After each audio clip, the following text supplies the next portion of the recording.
Recording by EVKesserich of Southern Ohio. Crypt-City of the Deathless One by Henry Kuttner.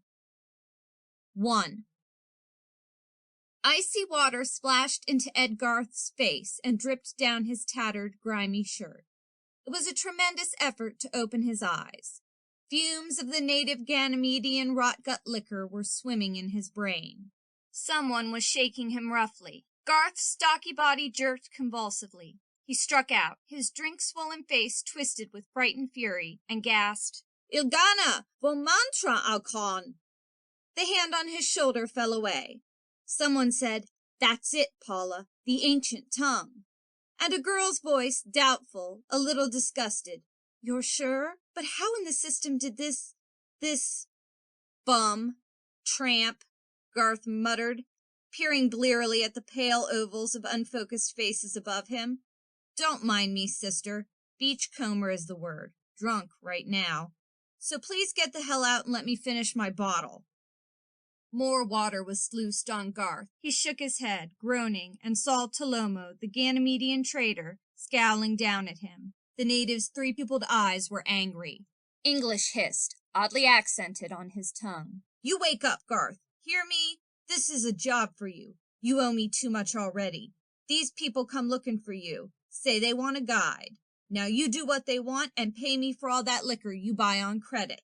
"Sure," Garth said wearily. "Tomorrow. Not now." Tolomo snorted. "I get you native guides, Captain Brown. They know the way to Chan." The man's voice said stubbornly, "I don't want natives. I want Ed Garth." "Well, you won't get him," Garth growled, pillowing his head on his arms.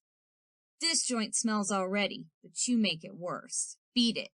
He did not see Captain Brown slip Tolomo a folded credit current. The trader deftly pocketed the money, nodded, and gripped Garth by the hair, lifting his head. The bluish, inhuman face was thrust into the Earthman's. "Listen to me, Garth," Tolomo said, fairly spitting the words. "I let you come in here and get drunk all the time on the cuff.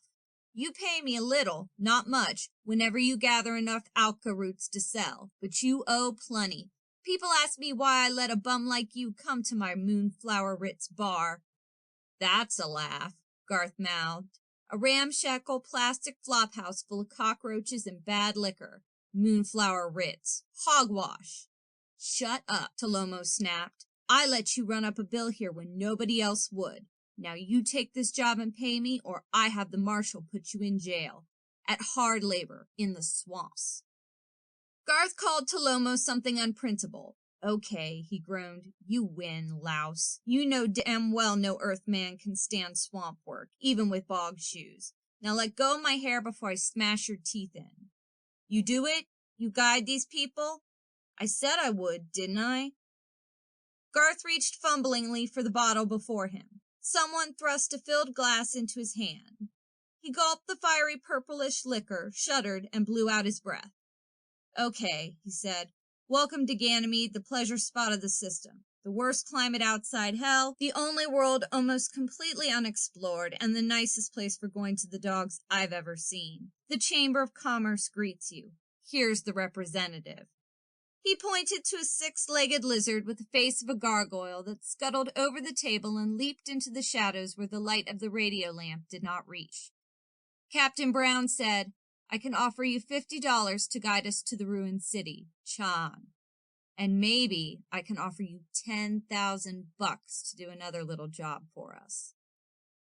The shock of that was more effective than cold water had been. Garth jerked back, for the first time looking at his companions. There were two of them, a man and a girl, their neat tropical outfits looking out of place in this grimy dive. The man was thin and bronzed, looking as though all the moisture had been boiled out of him by hot suns. He was made of tough leather, Garth thought. His face was the most expressionless one Garth had ever seen. Pale, shallow eyes, a rat-trap mouth, and the general air of a tiger taking it easy. The girl... Sudden sick pain shot through Garth. She looked like Moira. For an incredible moment he thought, with his liquor-dulled mind, that she had come back. But Moira was dead, had been for nearly 5 years now. 5 years of living death, hitting the skids on Ganymede, where men go down fast. Garth's ravaged face hardened. He forced himself to look squarely at the girl. She wasn't Moira after all. She had the same look of sleek, clean femininity, but her hair was golden red instead of brown, and her eyes were greenish, not blue. The softness in her face was belied by the stubborn, rounded chin.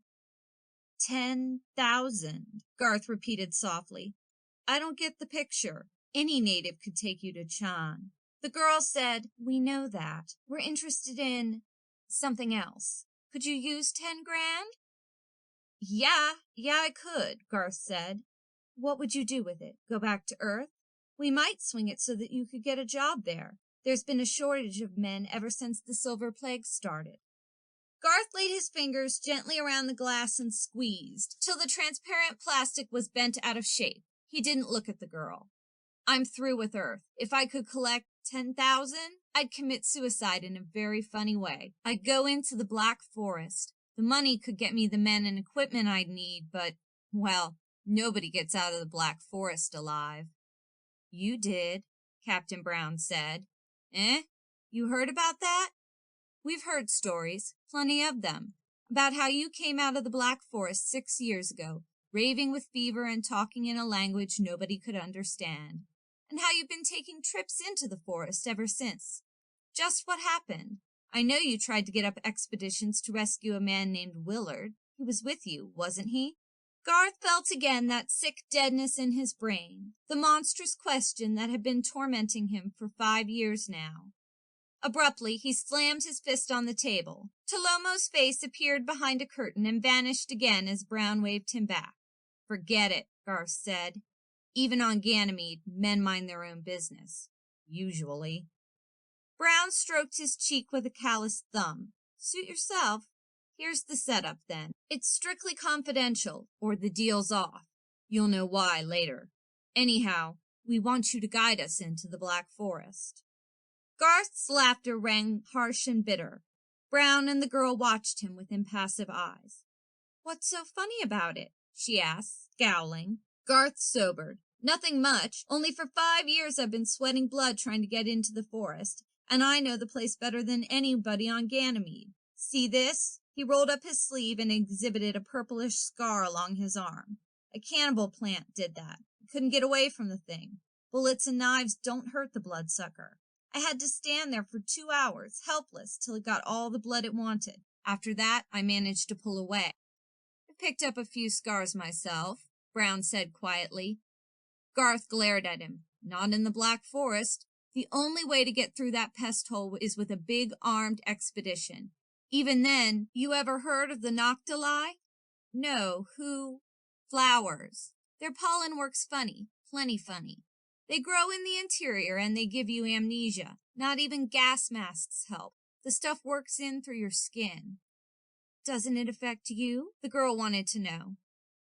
Garth shivered and drank again. It did, once. Later I managed to work out an antitoxin, and I built up immunity anyhow. But it's quite a laugh, the two of you wanting to go into the Black Forest. Brown's face was emotionless. With an expedition, well armed. I'll provide that. Oh, that's a bit different. Just the same, what are you after? Just sightseeing, the girl said. Garth grinned crookedly. Okay, I know the stories. Everybody on Ganymede's heard of the ancients. Captain Brown's eyes hooded. What about them? The lost race? That they lived on Ganymede thousands of years ago and had the greatest science ever known to the system. That they died, nobody knows how, and the secrets of their civilization were lost. Chan's only one of their ruined cities. There have been a dozen others found, and full of gadgets and robots that nobody knows how to work. There was a central power source, but Earthmen have never figured out how it worked or what fuel was used. The inscriptions found in the cities didn't tell anything. Fair enough, Brown nodded, except you forgot one thing. You know the ancient tongue. You speak it. Garth chewed his lip. So what? Where did you learn it? I don't know. In the Black Forest, I suppose. I don't remember. The girl made an impatient gesture. She quieted as Brown glanced at her. From the Zarno, Garth? I don't know. There's no proof the Zarno even exist. if you've gone far enough into the Black Forest. Garth said angrily, "Remember what I told you about the noctuli? The effect of the pollen? When I got back to Orport here, I had amnesia. He hesitated. I don't remember. I never did remember what happened in the Black Forest." Brown rubbed his cheek again. "A lost race of savages no outsiders have ever seen. A race speaking the tongue of the ancients. How could they live around those noctuli flowers of yours?" "Natural immunity," Garth said, "built up over a period of generations. I didn't have that then." The girl leaned forward, ignoring Brown. "Mr. Garth," she said swiftly, "I think I'd better explain a bit more." "Shut up, Carver." She frowned at Brown. "There have been too many mysteries. Here's the setup. I've got half of a map. It shows the location of something in the Black Forest that's immensely valuable, the greatest treasure the system's ever known. I don't know what it is. The original inscription, in the ancients' language, is cryptic as the devil. But the ancients thought this treasure important enough to be worth hiding in the Black Forest. They set the Zarno to guard it. See?" Garth grunted. "So what?" "Well, I'm Paula Trent, archaeologist. Not that it matters. For months, Carver and I have been waiting our chance to fit out an expedition and come on here. We didn't have the money at first, and when we did get it, the government refused us permission. We had no proof, they said, and the Black Forest is impenetrable. So we waited. A month ago, we got wind of a research ship, the Hunter, coming out here to investigate Chan. The same old stuff, digging around in the ruins, trying to find out what made the machines and robots tick, trying to make sense out of the inscriptions, trying to find a cure for the Silver Plague." Garth said, "No cure's been found, then?" Paula shook her head. "No. Since it started on Earth 10 years ago, it's wiped out 1/20th of the population, and unless it's stopped, it'll destroy all life on our world. But that's old stuff. Except the government's sending out their best men to Ganymede, because it's known the Silver Plague existed here once and was conquered. The inscriptions in Chan show that, but they don't say what the treatment was, or give any hints.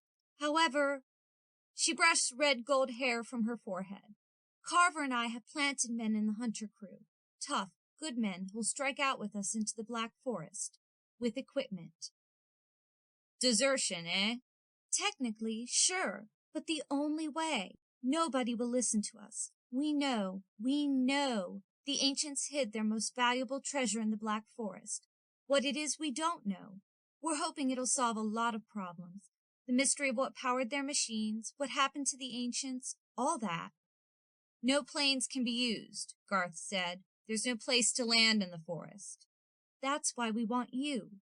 You know the forest, and you know the ancient tongue. Guide the Hunter crew to Chan. Then, when we give you the word, head for the Black Forest with us." Garth said, "On one condition. You can't go."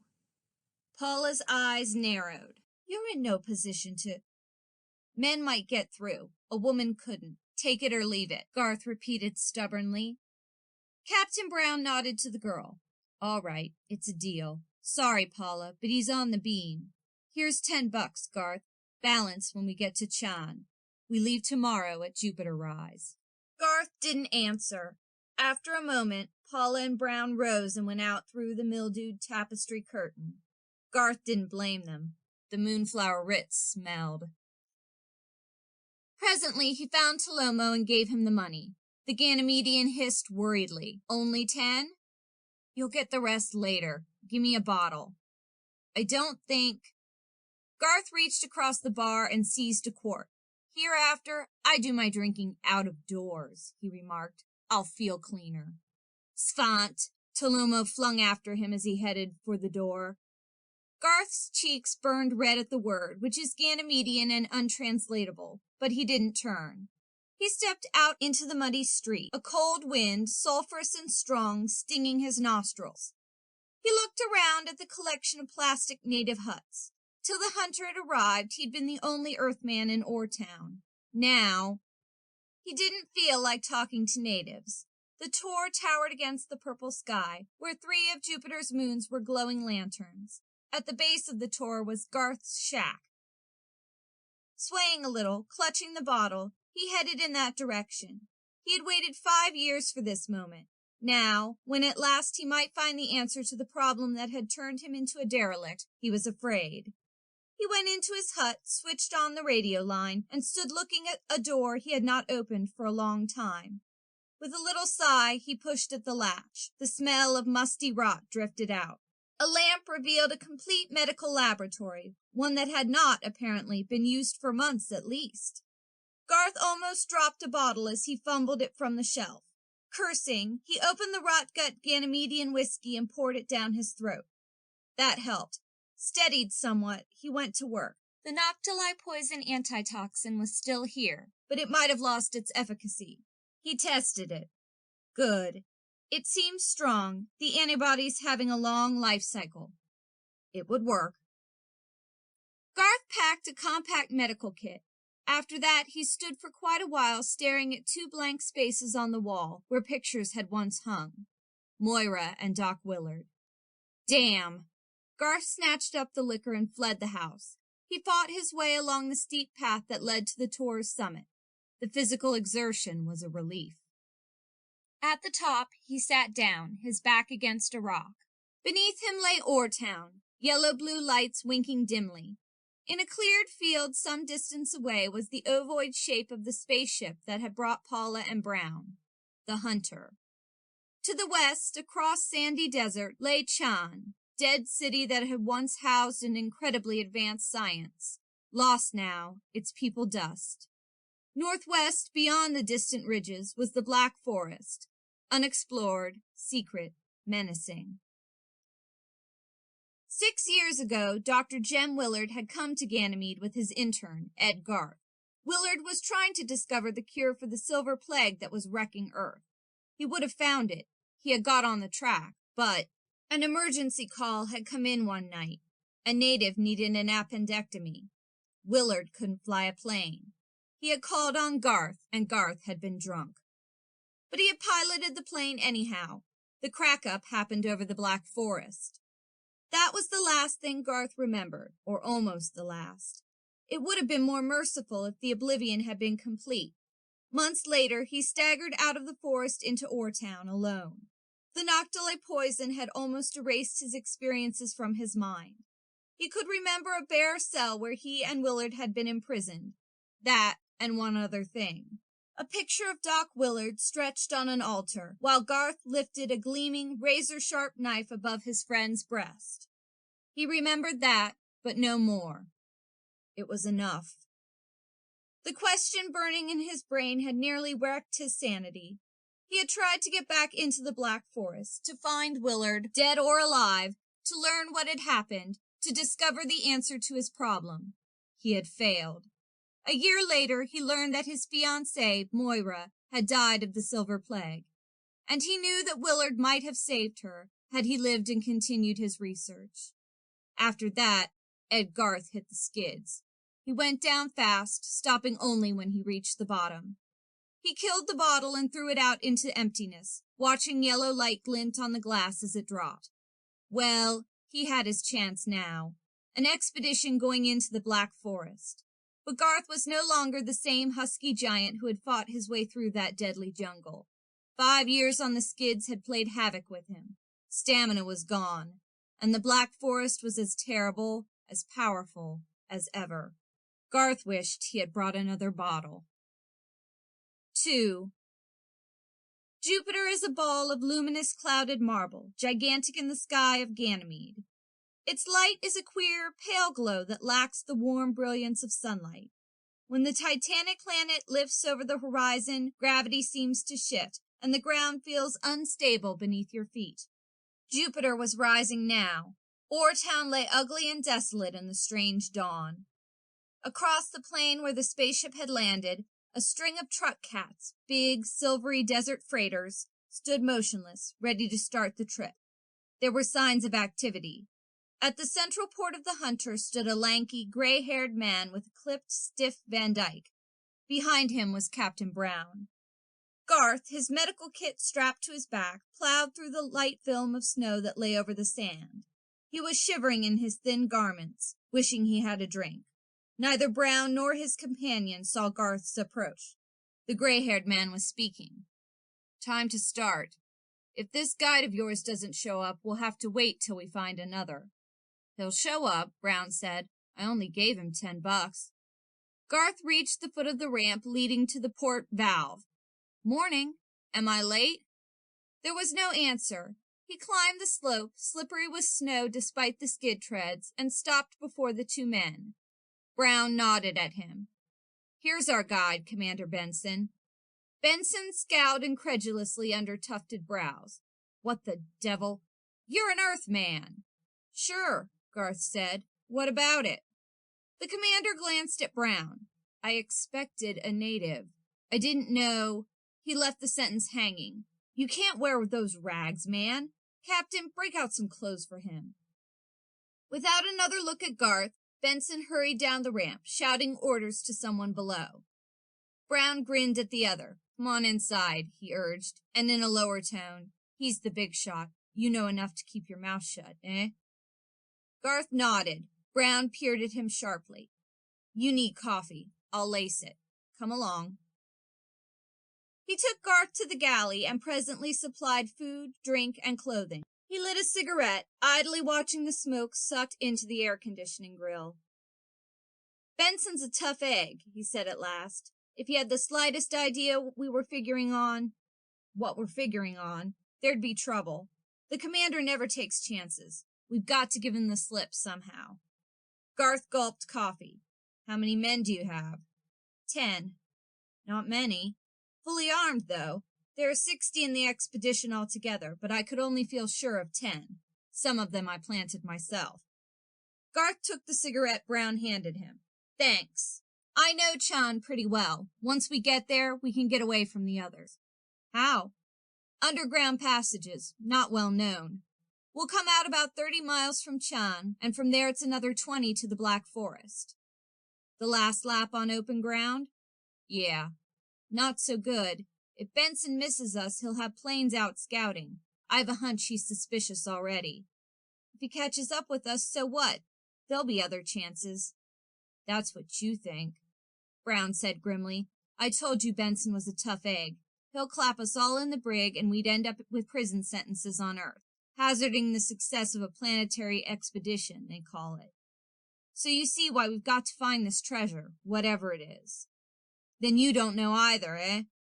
"I've got a few ideas. Finished? Let's go then." Brown came to his feet. Garth followed Brown out of the ship, pondering. The ancients had, admittedly, been an incredibly advanced race. Any treasure they thought worth guarding would be plenty valuable. Gold, gems, they seemed trivial compared to the tremendous scientific powers of the ancients, and unimportant as well while the silver plague raged over Earth. They moved along the string of truck cats, each loaded with the necessary equipment, and reached the first. Commander Benson was already there, talking to the pilot. He looked around. "Ready? What's your name? Garth? All right, get in." The front compartment of the truck cat was roomy enough. Paula Trent, Garth saw, was already there. She gave no sign that she noticed him. He shrugged and found a seat, and Captain Brown dropped down beside him, impassive as ever. The pilot came in. "Sit up here next to me, buddy," he ordered. "I'll need your help wrestling this tank through the arroyos." Benson himself was the last man to enter. He slid the door shut and nodded. "Warm her up." Beside the driver, Garth could not see the others, nor could he hear their conversation as the motors coughed and snarled into life. The truck cat lurched forward on her caterpillar treads. The pilot looked inquiringly at Garth. "Where'll I head? West? What about these quicksands I've been hearing about?" "Steer for the mountain peak, way over there," Garth told him. "It's easy to see the sinkholes. They're big gray patches on the sand with no snow on them." The roar of the engine died into a monotonous murmur. It was possible to hear the conversation in the rear of the compartment. Commander Benson was talking. Atomic power. It must have been that. There's no other answer. All we need to know is the nature of the booster charge. "I don't get it," Paula said. "Booster charge?" "As far as our physicists know, atomic power is possible if there's a known way to start it and control it. Earth's reserves are nearly exhausted. Oil, coal, used up almost completely, and Earth needs power plenty bad to maintain civilization. The other planets have fuel. Space shipping's too expensive. It's prohibitive, Paula. Unless a new power source is found very soon, Earthmen may have to migrate to another world. And our civilization's so complex that that's nearly impossible. Maybe we can find the answer in Shan this time. It was one of the biggest cities of the ancients. I've never seen it, Captain Brown said. Benson grunted. I did once, years ago. Tremendous. The scientific achievements they must have had. And nobody knows what happened to the ancients. They just vanished, and their machines kept running until they'd used up their power and stopped. So there's no trace left.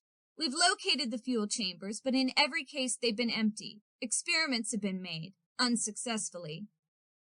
You still think my translation of the Haro panel was wrong, eh? I do, Commander Benson said. It was a variable cipher. No one else agrees with you that it was a code map. Ever heard of a double code? I'm sorry, Benson said shortly. We've settled all this. The Black Forest is impassable. We can't risk our chance of success on a wild goose chase.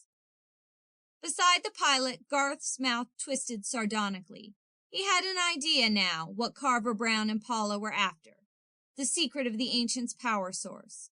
Well, it might be found in the Black Forest. Anything might, including the lost race of the Zarno and... His eyes went hard. Not yet would he let himself believe Doc Willard was still alive. The most he could hope for was an answer to that question, the tormenting problem of whether or not he had killed Willard. Lost in his absorption, he snapped out of it scarcely in time as the truck cat skidded on slick ice. Hard left, sand the treads. Instinctively, his hand flashed over to the right lever, releasing a sprinkling of sand that provided traction. He held it down while the pilot fought the wheel. They lurched, swung half around, and found level surface again. Through the window, Garth could see a 20-foot-wide funnel sloping down to a black hole at the center. What was it? The pilot asked. Crethas, the natives call them, but that doesn't mean much. 6-foot insects, poisonous. They dig traps like antlions on Earth, pits with sloping sides. Once you skid on the ice, you slip on down to the hole at the bottom. Dangerous? Not to us in here, but we might have damaged the engine. Keep your eyes open after this, Garth, Commander Benson said sharply. Okay. Garth was silent. The truck cat drove on, leading the procession. The vehicles were fast. On level ground they raced, hitting 80 miles per hour sometimes. By Jupiter's set, they had reached Chan. Paula, for one, was disappointed.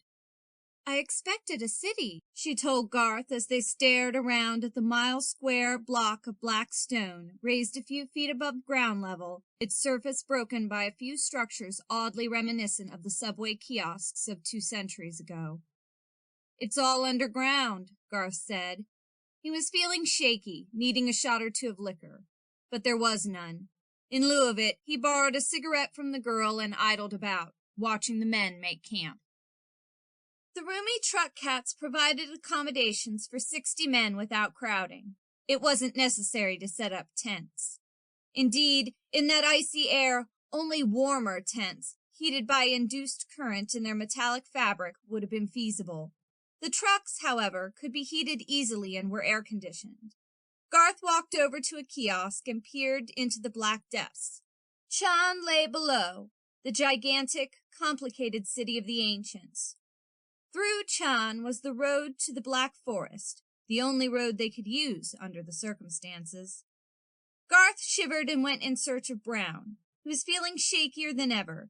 Vividly in his mind was a picture he did not want to remember. A man stretched on an altar, a knife at his breast. He found Brown beside one of the trucks, looking into the darkness. Captain, huh? Oh, Garth. Say, Paula, Miss Trent, took a flash lamp and went down into Chan to do a bit of exploring. I was thinking of going after her. Any danger down there? Garth shook his head. It's a dead city. She'll be okay. Unless she gets lost. She won't. There are markers pointing to the outlets. How about a drink? I could use one. Scowling, Brown nodded and pushed Garth into the truck. I bunk in here with the commander. You'll have to find a place with the men somewhere. Oh, by the way, he pushed folded slips into Garth's hand. Here's the rest of that 40, and here's a drink. Garth gulped brandy better than any he had tasted in years. He didn't bother with a glass. Brown watched him with an almost imperceptible curl of the lip. Thanks. When do I get that 10,000? When we're back here. I don't trust you quite enough to let you have it now. Garth wiped his mouth with the back of his hand, considered, and drank again. I won't run out on you. You're after that ancient's power source, aren't you? Brown's eyes narrowed a bit. Any of your business? Not in the way you mean, but I know the Black Forest. I might be able to give you some ideas if I'm not left too much in the dark. Still, I can guess a little. I know you expect to run into the Zarno. Yeah? Garth made an impatient gesture. Hell, why did you want me as a guide? It wasn't only because I knew the forest. I can speak the ancient tongue, the same language the Zarno are supposed to use. You'll want me to palaver with them. Maybe. Brown went to the back of the truck and found a fresh pack of cigarettes. We can talk about that later. We ought to talk now. I know what sort of equipment you'll need in the forest. If you run out on Benson half-equipped, it'll be just too bad. The door swung open, admitting a blast of frigid air. Commander Benson stepped in, his lips tight and hard, his eyes blazing. Brown, at the end of the chamber, swung around, a sudden surprised tenseness in his attitude. I don't think you'll do any running out on me, Captain, Benson said. Brown flashed Garth a glance. Damn you, he half-whispered. He took a step forward, tigerishly menacing. Benson pulled a gun from his pocket. Don't move, he said. Hold it, right there. I thought you'd given up that crazy idea you and Paula had, but apparently, he shrugged. Well, I'll have to put you and the girl under guard. No one in this outfit's heading for the Black Forest if I can help it. Brown's hand hovered in midair. Don't try it, Benson said. Keep your gun where it belongs. The sound of a shot wouldn't help you any. He stepped back, his mouth opening in a shout that would summon others. Brown, at the other end of the truck, could not have reached him in time, but the commander had forgotten or ignored Garth. That was a mistake. Garth was only a few feet from Benson, and he galvanized into unexpected action. He sprang, one hand clamping over the gun, the other clenched, driving in a hard, short jab at Benson's chin. There was strength in that punch, and it connected at the right point. Had Garth not been gripping the commander's hand, the latter would have gone backward, out of the truck. Knockout, Brown said tonelessly. He was suddenly beside Garth, yanking Benson forward. Shut the door, quick. Garth obeyed. Turning, he saw the captain kneeling beside Benson's motionless form. After a moment, Brown looked up. He'll come out of it soon. Maybe too soon. Get me those straps from the corner. Garth did that and then had another drink. He felt lousy. He watched Brown bind the commander and thrust the lax figure out of sight under a bunk. That does it, Brown said, rising. We're in the soup now. But it was lucky you hit him when you did. What now? We start for the Black Forest before Benson wakes up. I'm second in command. I'll get my own men, and we'll jump the gun. Brown's eyes were excited. Equipment?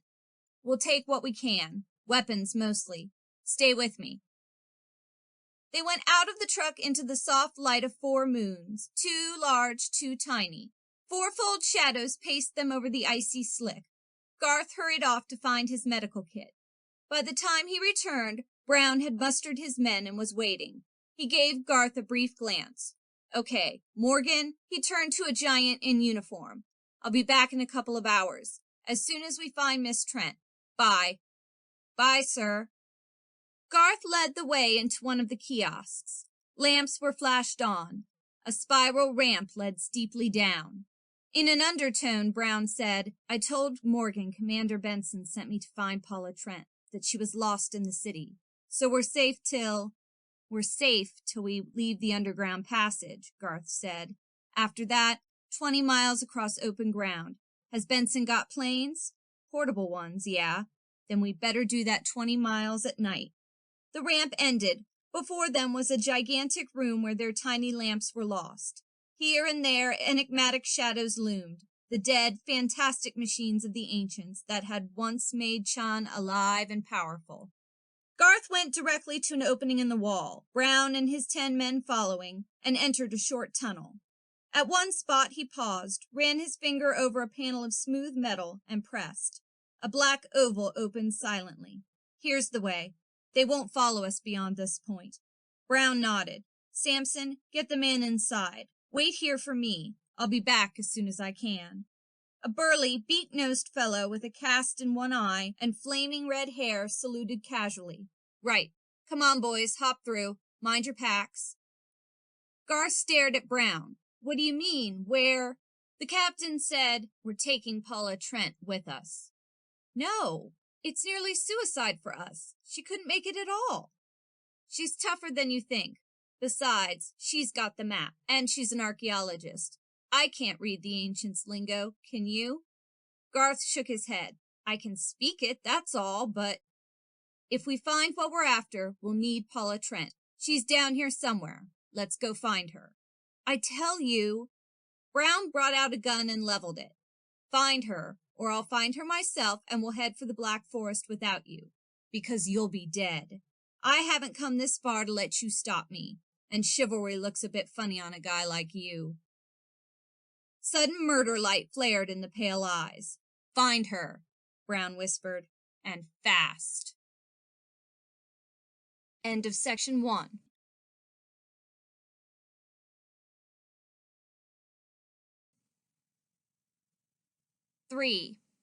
Garth knuckled under. There was nothing else to do. He knew Brown wouldn't hesitate to kill him, and, after all, what the devil did Paula Trent mean to him? Her life was unimportant compared to the hopeless quest that had quickened in his mind, despite himself.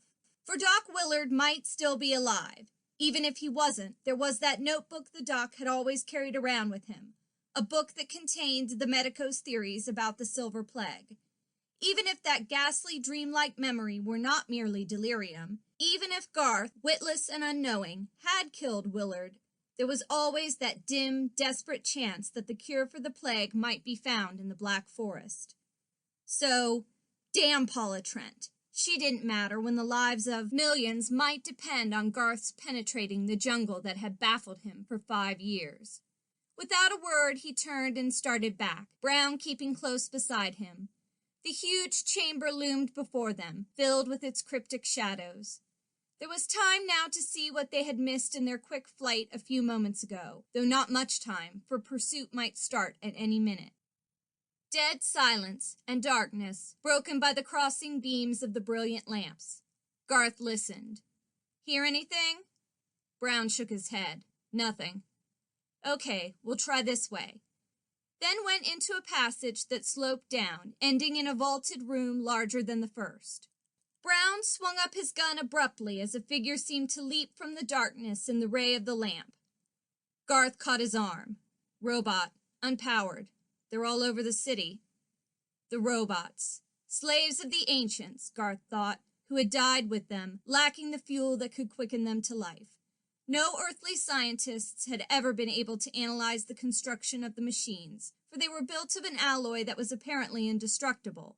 Acid and flame made no impression on the smooth, glittering black surface. This one, like all the others, was roughly man-shaped, nearly 8 feet tall, with 4 arms, the hands extended into limber, jointed fingers almost like tendencies. From the mask-like face, complex, glassy eyes stared blankly. It stood motionless, guarding a world that no longer needed a guardian. With a little shrug, Garth went on, his ears alert for sounds. From the walls, bizarre figures in muraled panels watched. Those murals showed a world of incredibly advanced science, Garth knew. He had seen them before. He spared them not a glance now. The machines, what were they? They loomed like dinosaurs in an endless chain of high-domed vaults. They had once given Chan power and life and strength. The murals showed that. The ancient race had used anti-gravity, a secret unknown to Earthmen, and they had created food by the rearrangement of atomic patterns, not even requiring hydroponic tank cultures. They had ruled this world like gods. And then they had passed with no trace, leaving only these silent monuments to their greatness. With the power of the ancients, Earth's lack of fuel reserves would not matter. If the secret of atomic power could be found again, these machines would roar into thundering life, and machines like them would rise on Earth. Power and greatness such as civilization had never known. Power even to reach the stars. And, Garth thought wryly, a power that would be useless unless a cure for the Silver Plague could be found. He was almost running now, his footsteps and Brown's echoing hollowly in the great rooms. Silently he cursed Paula Trent.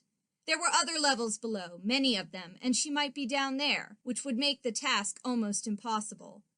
A distant flicker of light jerked Garth to a halt. He switched off his lamp, motioning for Brown to do the same. It came again, far away, a firefly glimpse. "Paula," the captain said. "Guess so, unless they're after us already." "Take it easy, then." They went on, running lightly on their toes. The light had vanished, but Garth knew the way. Suddenly, they came out of a short tunnel into one of the great rooms, and relief flooded Garth as he saw Paula's face, pale in the reflected light, a dozen feet away. Simultaneously, a faint sound came rhythmically, like dim drums. Garth said sharply, "Hear that? Men coming down a ramp. Get the girl and let's go." But Paula was already coming toward them, blinking in the glare. "Who's that?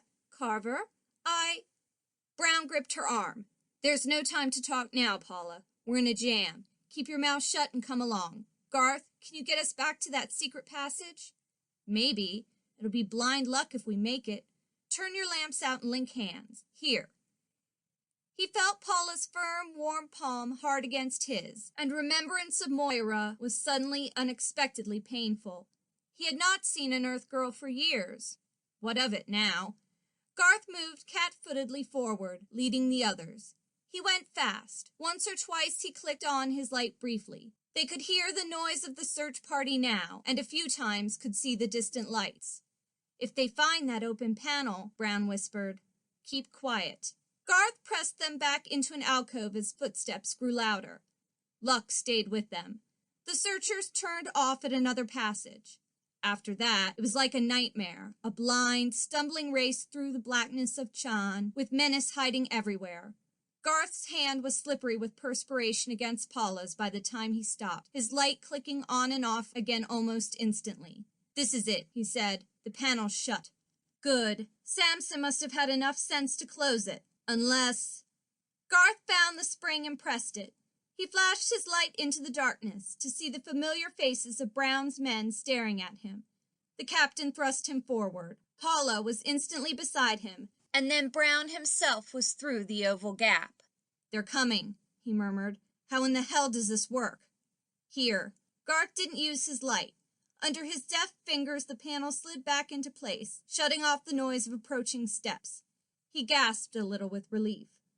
"Okay," he said in a natural voice. "These walls are soundproof. We can use our lights. We'll have to." "What happened?" Paula's voice said. "You said we were in a jam, Carver. Well?" "We'll talk as we go. Garth, you first. Paula, stay with me. Samson, bring up the rear, will you?"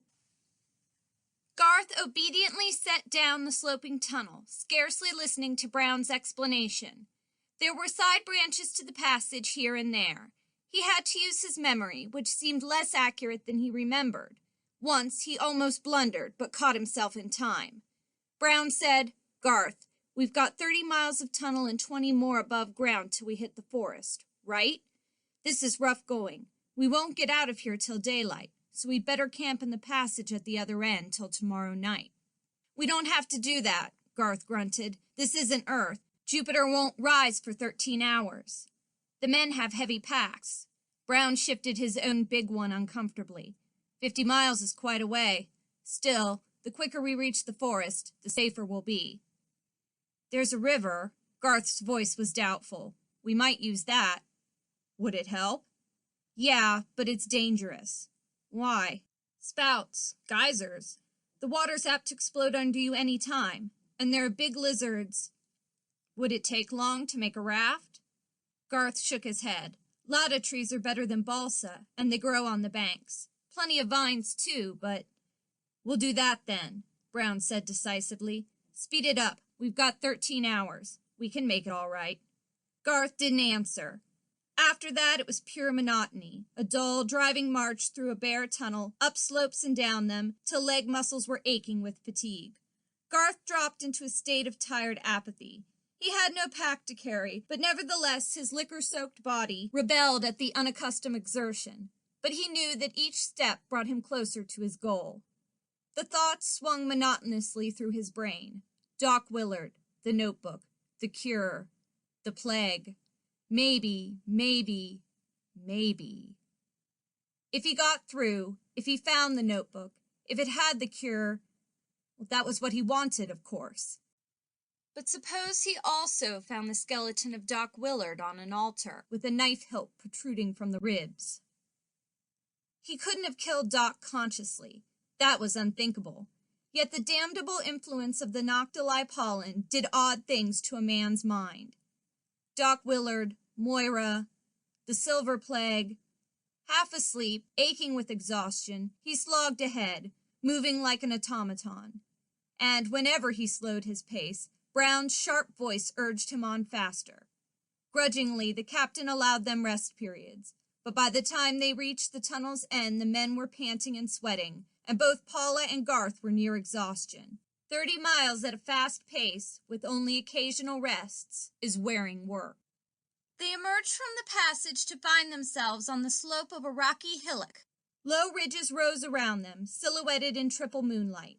A whitish haze hung close to the ground, filling the hollows like shining water. Instinctively, Brown looked up.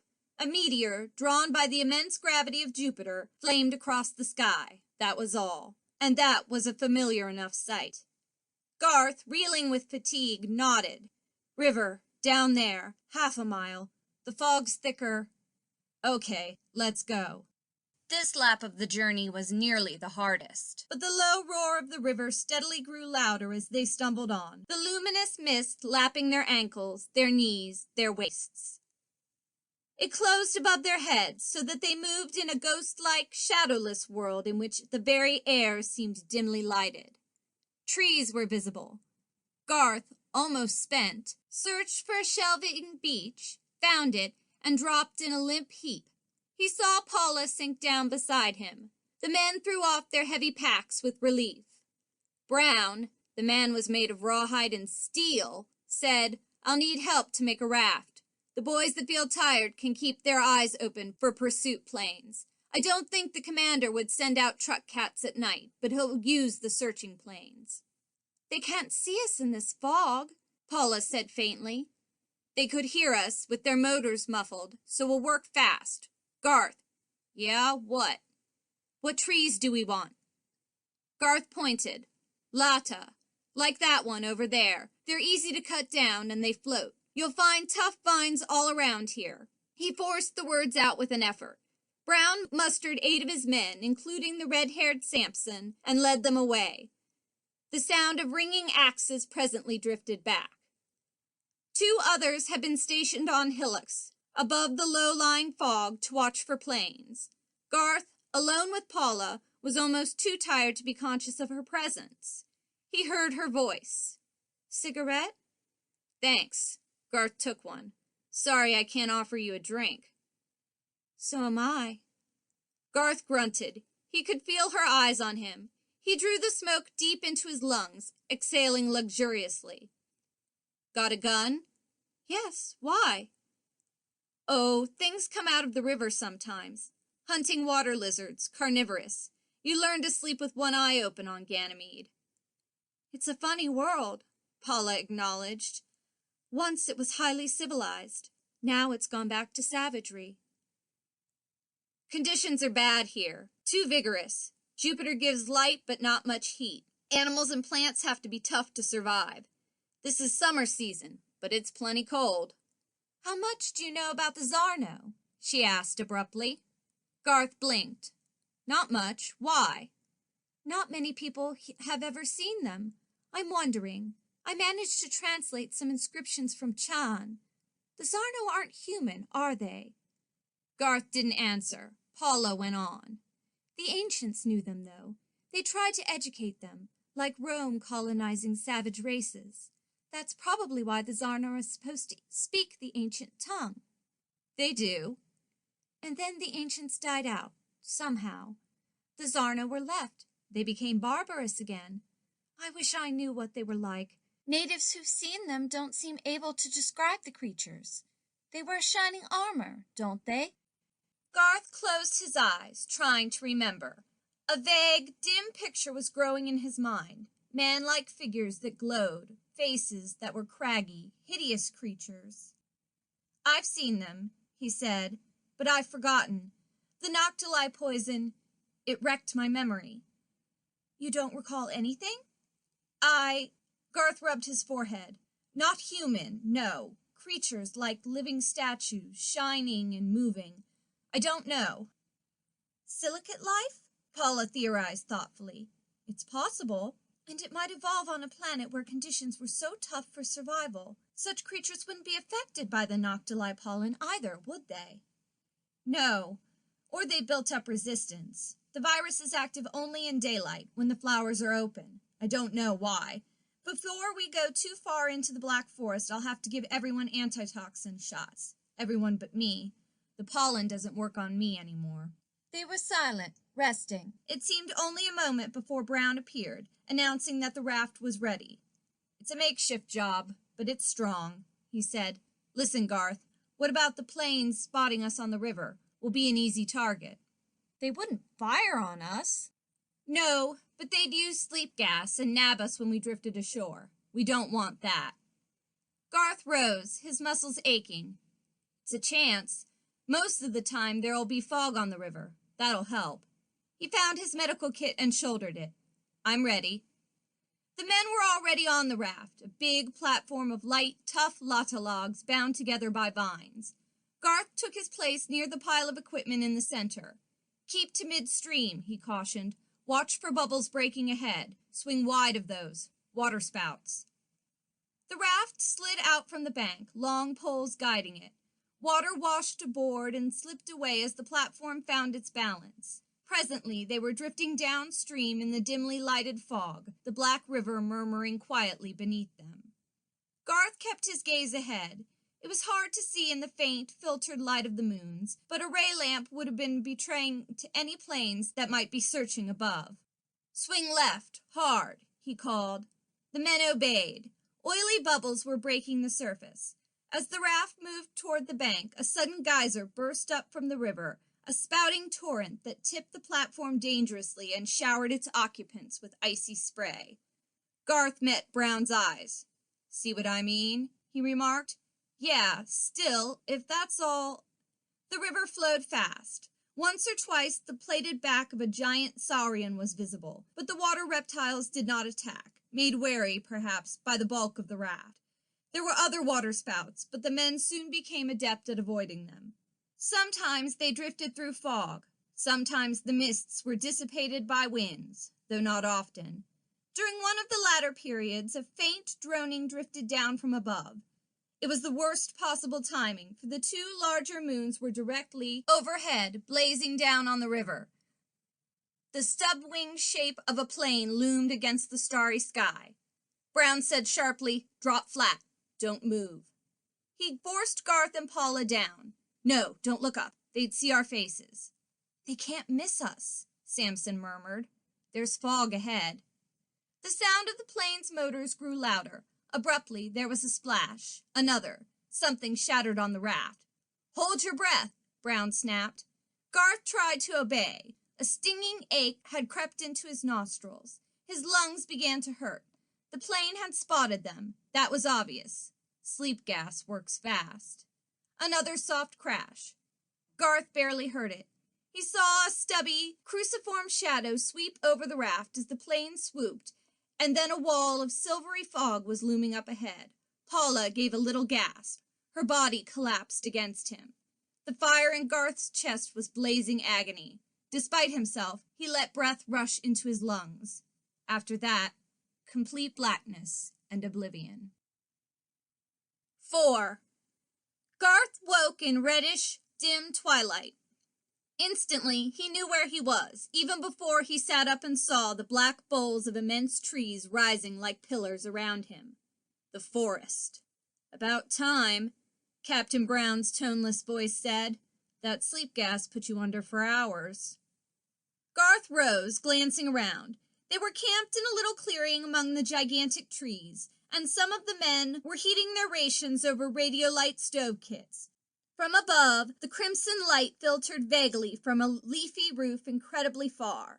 The trees of the Black Forest were taller than California sequoias, and Jupiter light reached the ground faintly through the ceiling of red leaves that roofed the jungle. Paula, Garth saw, was lying with her eyes closed not far away. She all right? Sure, Brown said. Resting is all. We got away from Benson's plane, hit that fog bank just in time.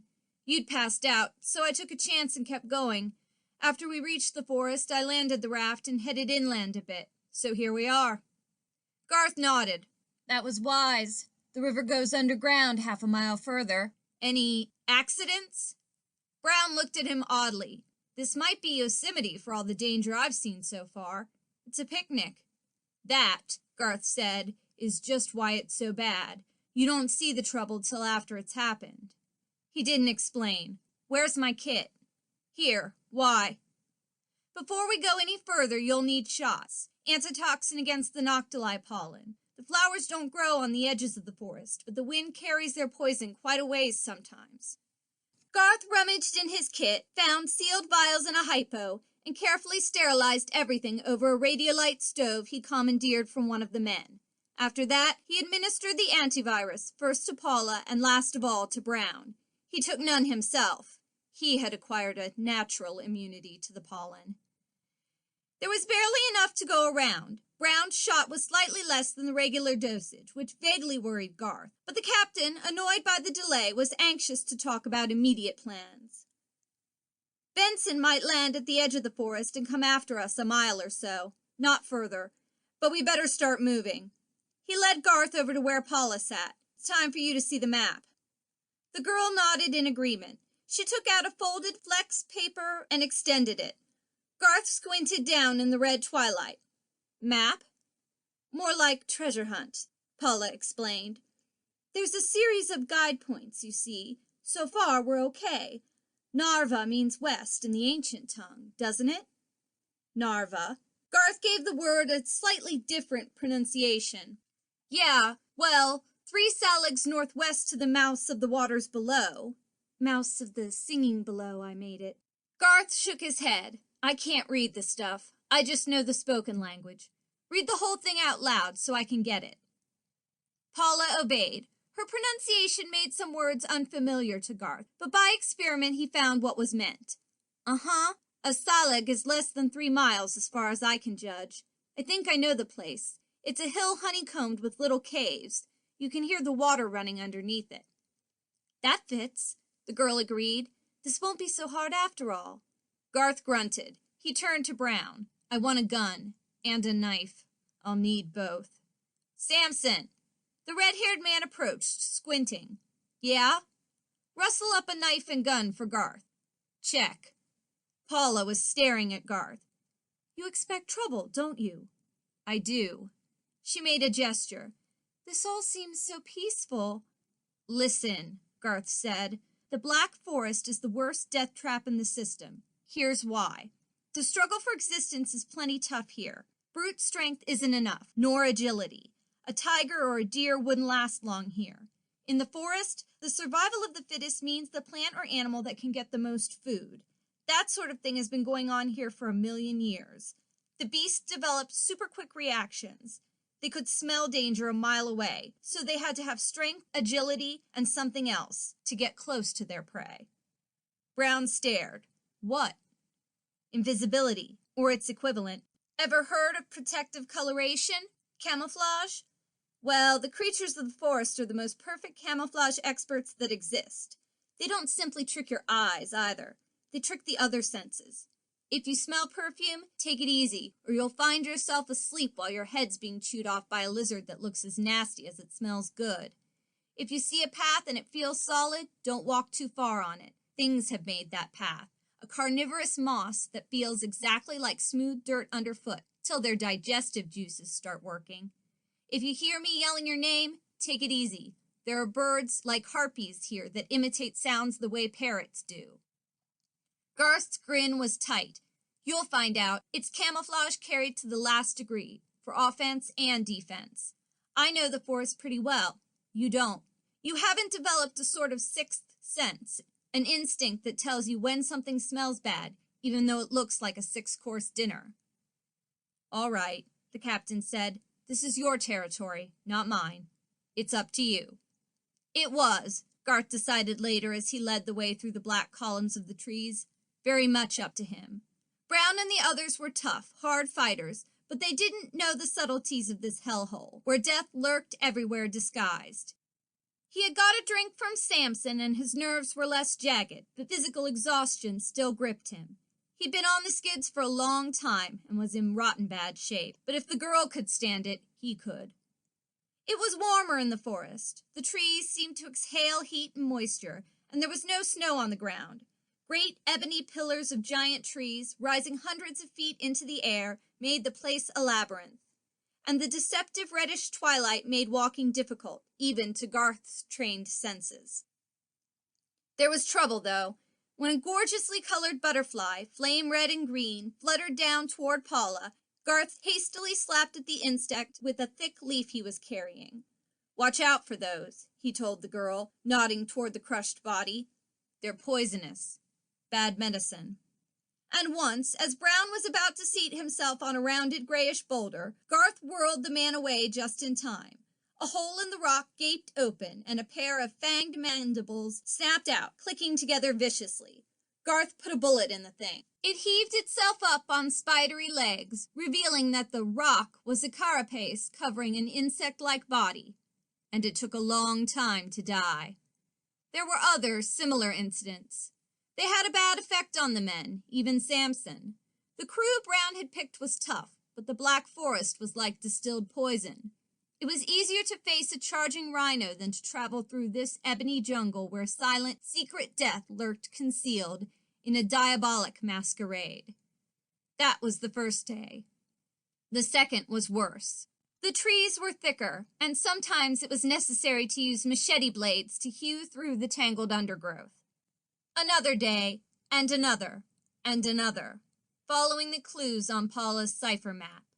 They found the first guidepost, the hill honeycombed with caves, and from there went on to the east, camping at the edge of a ravine that dropped away into unplumbed darkness. Camouflage moss grew here, looking deceptively like solid ground. One of the men ventured too close to the edge of the cleft, and the moss crumbled beneath him, dropping him into a nest of the roots, twining, writhing, cannibalistic serpents with sucker discs that drank blood thirstily. They got him out in time, luckily, but the men's nerves were jolted. After that, day after day, constant alertness was vital. The party walked with guns and knives in their hands. Their footsteps rang hollow in the dead, empty silence of the forest. It was only Garth's knowledge of the dark wilderness that got them through to the interior. After a week, he was further in than he had ever penetrated before, except when he had crashed the air car with Doc Willard 5 years ago. But they were getting closer, nearer. More and more often, Garth remembered the black notebook that might hold the cure for the silver plague. For some indefinable reason, he had come to feel that Paula's goal was also his.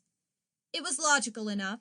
They were searching for a lost treasure house of the ancient race, guarded perhaps by the Zarno, and Garth was certain that during that period of partial amnesia, he and Willard had been captives of the Zarno. He had been drugged with the noctuli poison by day, but at night he had wakened in a bare cell with his friend, a cell with walls of metal, he recalled. It had been windowless, lighted by a faint glow from one corner. It checked.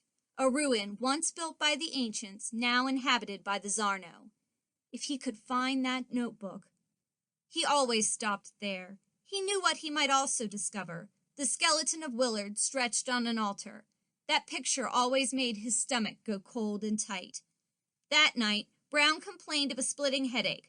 They camped near a stream, and Garth accompanied the captain down to the bank with canvas pails. Jupiter was invisible. They had not seen the sky for a week, but the red light was fading. "Not too close," Garth cautioned. "Let me test it first." Brown stared at him. "What now? I'm getting to expect anything here. The man's expressionless face showed signs of strain and exhaustion. He had no nerves, apparently, but the grueling journey told on him nevertheless. Garth used his knife to cut down a sapling. He impaled a leaf to its point and extended it gingerly over the dark water. After a moment, he felt a shock like a striking fish, and the pole was nearly wrenched from his hands. And he wrestled with it. Brown's hands gripped the sapling. What the devil? Garth? Let it go. I was only testing anyway. The pole was dragged into the water, where it thrashed about violently for a few moments. What is it? Garth was searching through the underbrush for something. Water snakes. Big ones, perfectly transparent. They wait for some animal to come along and take a drink, then bang. He nodded. Here we are. We'll find a lot of the noctili flowers from now on. He brought out a bloom nearly a foot in diameter, with leaves of pulpy, glossy black, a thick powdering of silver in its cup. This is noctili, Captain. Looks harmless, doesn't it? Yeah. Brown rubbed his forehead. The pollen gives you amnesia?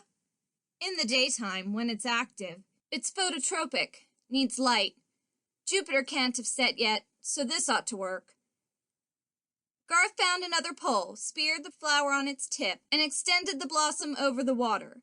He shook the silver dust into the stream. It works fast. The snakes will be paralyzed in a few seconds. The current carries off the pollen. We dip up the water we need, and that's that.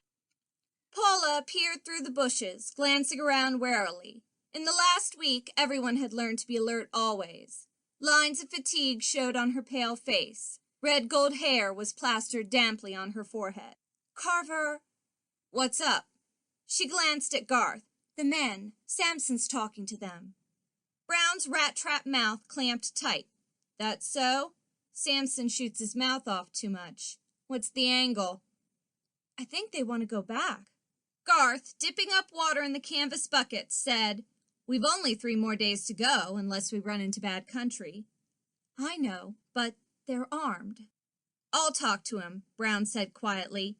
He lifted 2 of the pails and started up the path, Paula and Garth trailing him. Presently, they reached the clearing where camp had been made. The men weren't cooking. Instead, they were gathered in a knot around Samson, whose blazing red hair stood up like a beacon. Brown put down his burden and walked toward them. They broke up at the sight of him, but didn't scatter. Samson's hand crept imperceptibly toward his holster. Trouble? Brown asked. Samson squinted at him. No trouble, except we didn't know the forest would be as bad as it is. So you want to go back? You can't blame us for that, Samson said, bunching his heavy shoulders. It's only dumb luck that's kept us alive so far. We didn't bargain for this, Captain. I told you what to expect. All you said was that it would be dangerous. None of us knew the forest. Those damn bloodsucker plants are the worst. They reach out at a guy everywhere he turns. And the other things. We can't get through, Captain. You ought to be able to see that yourself. Nobody's been killed so far. Blind luck. And Garth, too. He knows this country. If we didn't have him, we wouldn't have lasted a day. We've got him, Brown said crisply. So we're going on. Only 3 more days anyhow. That's enough. Start cooking your rations. He turned his back on Samson and walked away. The red-haired giant hesitated, scowling. Finally, he shrugged and glanced around at the others. That broke the tension. One by one, the men scattered to prepare food. Only Garth was gnawed by a persistent, deep-rooted fear. He didn't admit it, even to himself. But he watched Brown closely that night, and finally unpacked his medical kit and carefully searched it for something he knew wasn't there. He was dreading the next morning. End of section 2.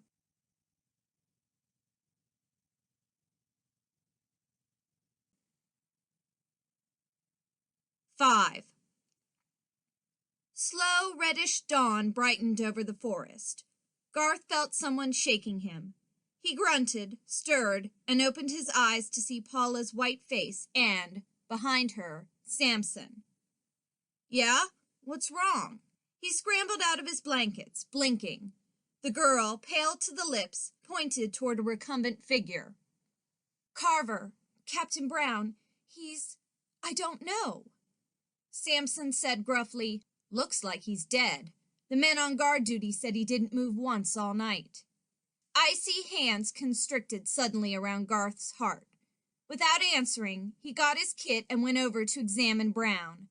The man lay motionless, his breathing normal, but a deep flush on his brown cheeks.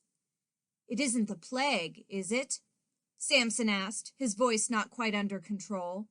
Garth shook his head. Hell no. He hesitated. Paula caught his arm. What? Some insect poisoned him? One of those butterfly things? Garth carefully repacked his kit. He didn't look up. He's got a dose of the noctuli pollen. That's all. It's not fatal. He'll come out of it after he leaves the forest, or after he builds up immunity. How long would that take? A month or more. Garth bent over the apparently sleeping man. Get up, Brown, he said insistently. Hear me? Get up. The captain stirred. His eyes opened, blank and unseeing. He drew himself from his blankets and rose, looking straight ahead. Paula shrank back with a little gasp. There was a flurry of movement among the men in the background. He'll be all right tonight. The poison only works in the daytime. I've told you that. We can't march at night, Paula said. Not here. I know. It's impossible. Our lights would attract the butterflies, and plenty of other things. Samson whirled on the others. Pack your equipment. We're getting out of here. Fast. They hurried to obey. Paula got in front of Samson as he turned, and the giant stopped, blinking at her. You can't leave the captain here, Samson. We'll carry him then, but we're getting out. Garth moved to Paula's side. You won't need a litter. He can walk. Noctuli poison works like hypnotism. You're semi-conscious, but your will's in abeyance. If anyone tells Brown to follow us, he'll do it. Paula was biting her lip. We can't go back now. We've only 3 days to go. Look, Samson said grimly, why in the hell should we commit suicide? Suppose we head on for 3 days. We reach this lost city of yours, or whatever it is. What then? We're in the middle of the Black Forest. Another 13 days to get out. It's too much of a gamble. We're leaving now, and you can come along or you can stay here. Suit yourself. He turned away. Left alone, Paula looked helplessly from the motionless, staring figure of Brown to Garth. Carver! He didn't move. Garth grinned wryly. He'll obey commands, that's all. He won't wake up till tonight. Paula clenched her hands. We've got to go on. We've got to. If we go back now, Commander Benson will clap us in the brig, eh? She looked at him angrily. It isn't only that. We'd lose our chance. You were right, Garth. We're after the power source of the ancients. The secret's hidden here, in the Black Forest. That cipher from Chan proved that, to me anyway. Earth needs power, more than you can imagine. Without it, civilization will collapse. Soon, too. Suppose we go on, Garth said slowly. I didn't tell you this, but the reason the poison hit Brown was because my antitoxin was too old. He had a short dose, too. The other men, well, they'll go under themselves in a day or so. You too. Blue smudges showed under the girl's eyes. Oh, she said after a moment. So it's like that. Just like that. Paula's stubborn chin tilted up. I don't care. There's still a way. We'll be all right at night, you said. Well, we'll do our traveling and fighting by night. Fighting? The Zarno. Garth, we've got to do it, somehow. Once we find that power source, we can use it. There'll be weapons. The ancients left, I'm sure of it. The murals at Chan showed they had weapons, strong enough to conquer the Zarno. If we can get those... You're crazy, Garth said, plain crazy. What the hell do you expect me to do about it? Samson would knock my block off if I tried to stop him now. But he was thinking, we're losing more than a chance to find the ancients' power source. I'm losing my chance to find the cure for the silver plague. No, he said stubbornly. Paula's lip curled. I should have known better than to ask you for help. I'll handle this myself. She unholstered her gun. Garth looked at her. She'd fail. She couldn't handle these 10 hard-shelled fighters headed by Samson. She'd fail, and in the end she'd go back to Earth, in the brig, back to certain death of the Silver Plague. Oh, it might miss her, of course, but it might not. Paula would die as Moira had done years ago. Garth shrugged and slapped the girl's weapon down. Stay out of this, he commanded and turned away, walking across the clearing to where Samson and the others were shouldering their kits. The red-haired giant looked up at Garth's approach. Set it up, he said. We're in a hurry. I'm not going. Samson's furry brows drew together. The hell you're not. We need you. There was a band of ice around Garth's middle. I know that. You can't get through without me. You'll never get out of the forest alive. That's tough. Paula and I are going ahead with Captain Brown. We're finishing what we started. You lousy so-and-so, Samson roared. His big hand reached out, clutching. Garth stepped back, drawing his pistol. Take it easy, he said under his breath. But there was a gun in Samson's hand now. Behind the giant, the other men stirred angrily. You're coming with us. Not alive. I won't be much good to you dead, will I? After a moment, Samson reholstered his gun. He looked around at the others.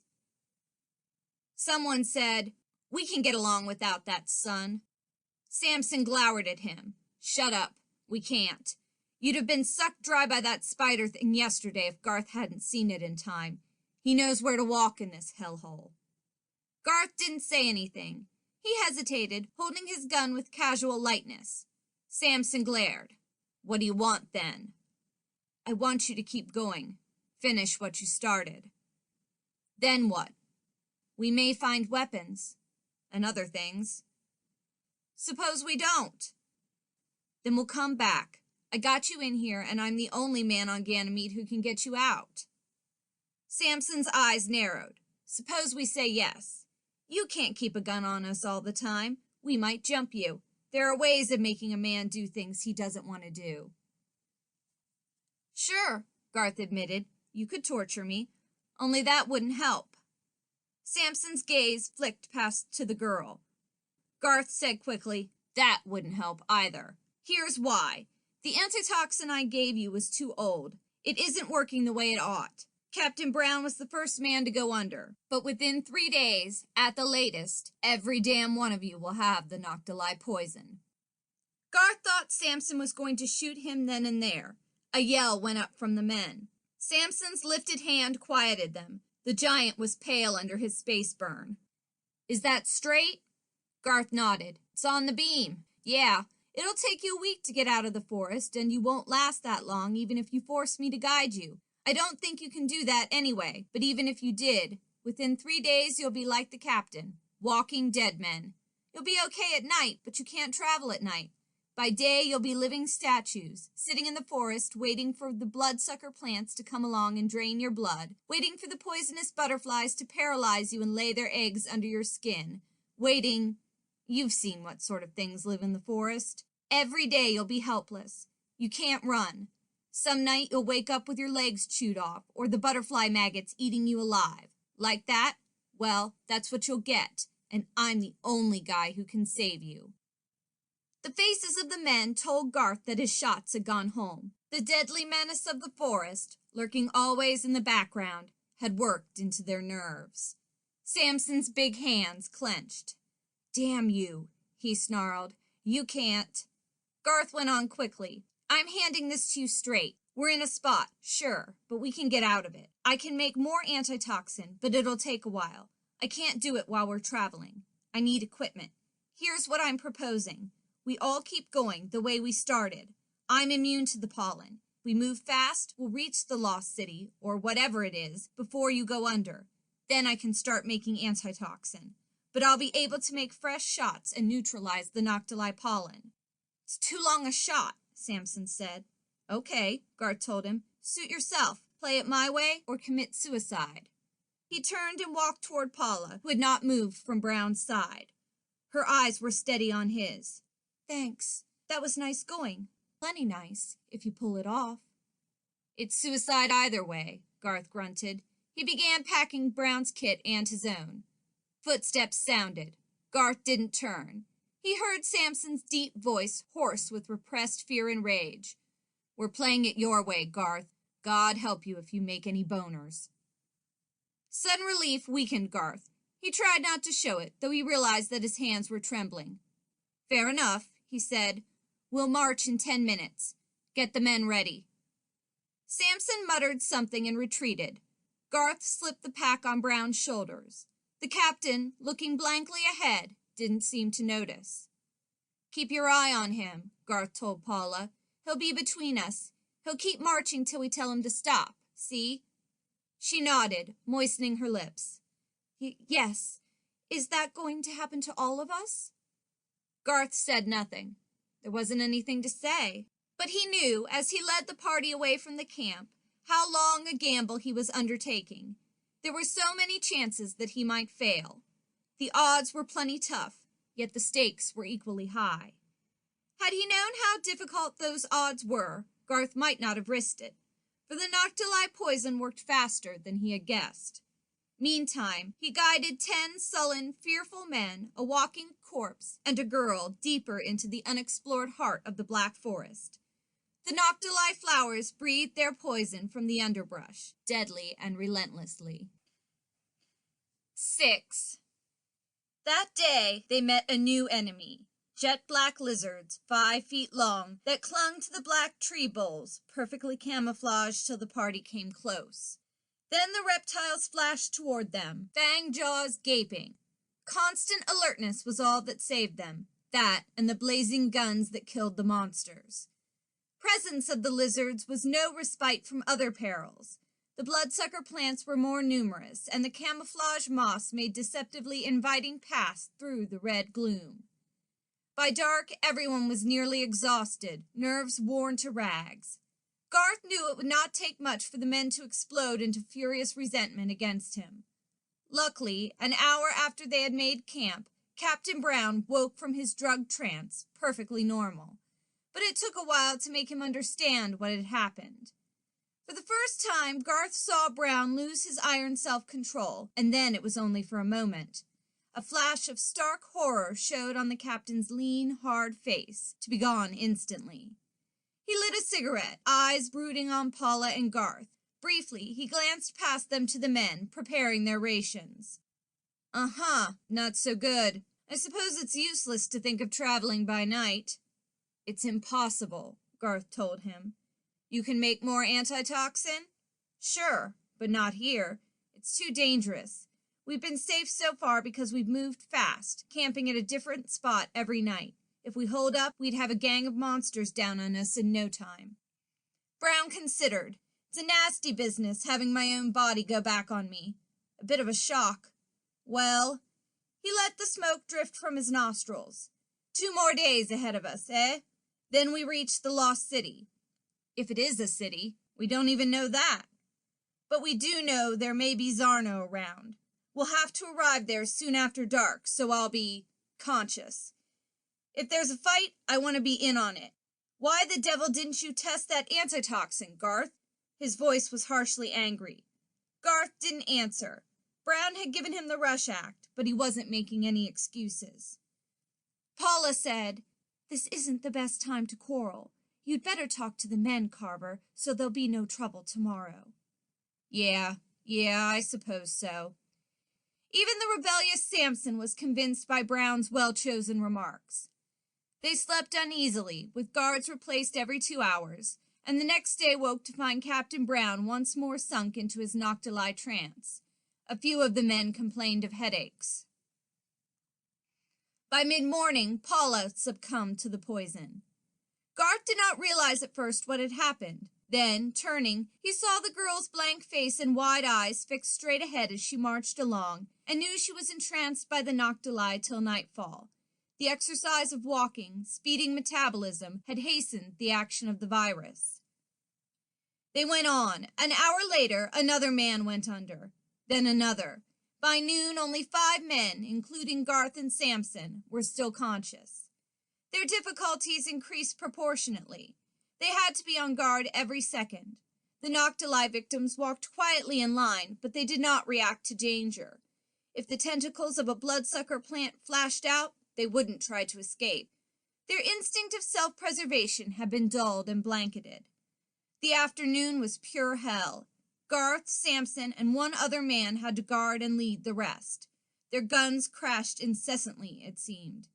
When they camped at the onset of darkness, Samson and Garth alone remained. The red-haired giant, swaying on his feet, squinted at Garth, his face haggard with exhaustion. "Nice going," he said sardonically after a time. "What now? Maybe we'd better cut our throats." Garth managed a shaky grin. "We're still okay, and there's only one more day left. Tomorrow, we'll make it then. We've got to." Unwilling admiration showed in Samson's eyes. "You're dead on your feet. I don't see how the hell you can keep up this pace. Anyhow, we can't go back now. That's settled anyway." "Yeah, the others will wake up after a while. We'll have to stay on guard till then." They did, guns drawn, peering at the silent depths of the forest around them, while the rest of the party lay motionless, helpless against attack. After a time, Samson spoke. Garth could not see his face in the heavy gloom. "What are you after, Garth?" "Eh?" "I had you ticketed wrong. A beachcomber. There must be something plenty important where you're going, or you wouldn't be so anxious to get there. What is it? Treasure, of course, but jewels? Or what?" Garth chuckled. "There may be. I don't know. Don't care." Samson was silent, baffled. Garth's mind swung back to that ever-present question. Had he killed Doc Willard? Very soon now he might know the answer. But that was important only to him. The vital point was the black notebook Doc had had with him. After a time, Captain Brown stirred and sat up. Then the others. The men were a little panicky, but the presence of Brown and Samson calmed them. Garth, relieved of guard duty, had fallen asleep almost instantly. He woke at dawn. Red twilight filtered down from above. The others were laying motionless in their blankets. Samson's big body was huddled at the base of a tree. Wearily, Garth got up and went over to the giant. "Samson," he called, "wake up. We've got a job." He stopped. Samson's eyes were open, fixed and blank, and his dark cheeks had a significant ruddy flush. The Noctili poison. Garth stepped back, white to the lips. A sudden, horrible sense of loneliness pressed down on him. In the jungle, things seemed to move, closing in menacingly. He was alone now. Alone, with 12 helpless companions to guard. Somehow, he had to get them through. One more day and they would be at their goal. They could not stay here, that was certain. Garth searched Samson's pack till he found a half-empty whiskey bottle. He poured the burning stuff down his throat, though it rocked him back on his heels. But he needed artificial stimulation. It was the only thing that could keep him going now. It helped. Garth took Samson's gun and stuck it in his belt. If his own jammed or ran out of ammunition today, it would be unfortunate. One more day. One more day. Somehow, he got Samson, Brown, and the others lined up. They would march when he gave the word. The hypnotic trance of the Noctili poison had turned them into robots. Garth put Paula directly behind him. The sight of her wan, drawn face made him feel a little frightened, though not for himself. He was remembering Moira, who had died on Earth years ago. 11 men and a girl, and he was the only one who could save them. Garth made sure that the packs were in place on the men's shoulders. He took another drink, pulled out one of the guns, and gave the command to march. Like automatons, the line followed him. If the day before had been hell, this was double distilled hell. Within an hour, Garth's nerves were scraped raw. He had to be constantly alert. The wrenching strain of watching for camouflage menace made his eyes ache. When movement came, he had to be ready. Ready to squeeze the trigger. He had to have eyes in the back of his head, for Samson, at the tail of the procession, was as helpless as the others. Liquor kept Garth going. Without it, he would have collapsed. By noon, he was forced to call a halt, his eyes throbbing with strain. But even then, he could not relax. Danger waited everywhere. He never remembered what happened that afternoon. He must have acted automatically through blind instinct, but he got them through, somehow. It was like awakening from deep sleep. Garth was abruptly conscious that he was marching forward, his head moving rhythmically, his eyes searching the jungle. The red twilight was almost gone. He whirled to see Paula directly behind him, unharmed. The others were strung out in single file, all of them, with Samson's red head at the end. None was missing. Garth shivered. His body was aching like fire. A quick glance showed him that his clothes were ribboned, his skin scratched raw, a long slash along his ribs. It had been treated with antiseptic, he saw, though he did not remember administering first aid, nor what had caused the wound. What had wakened him?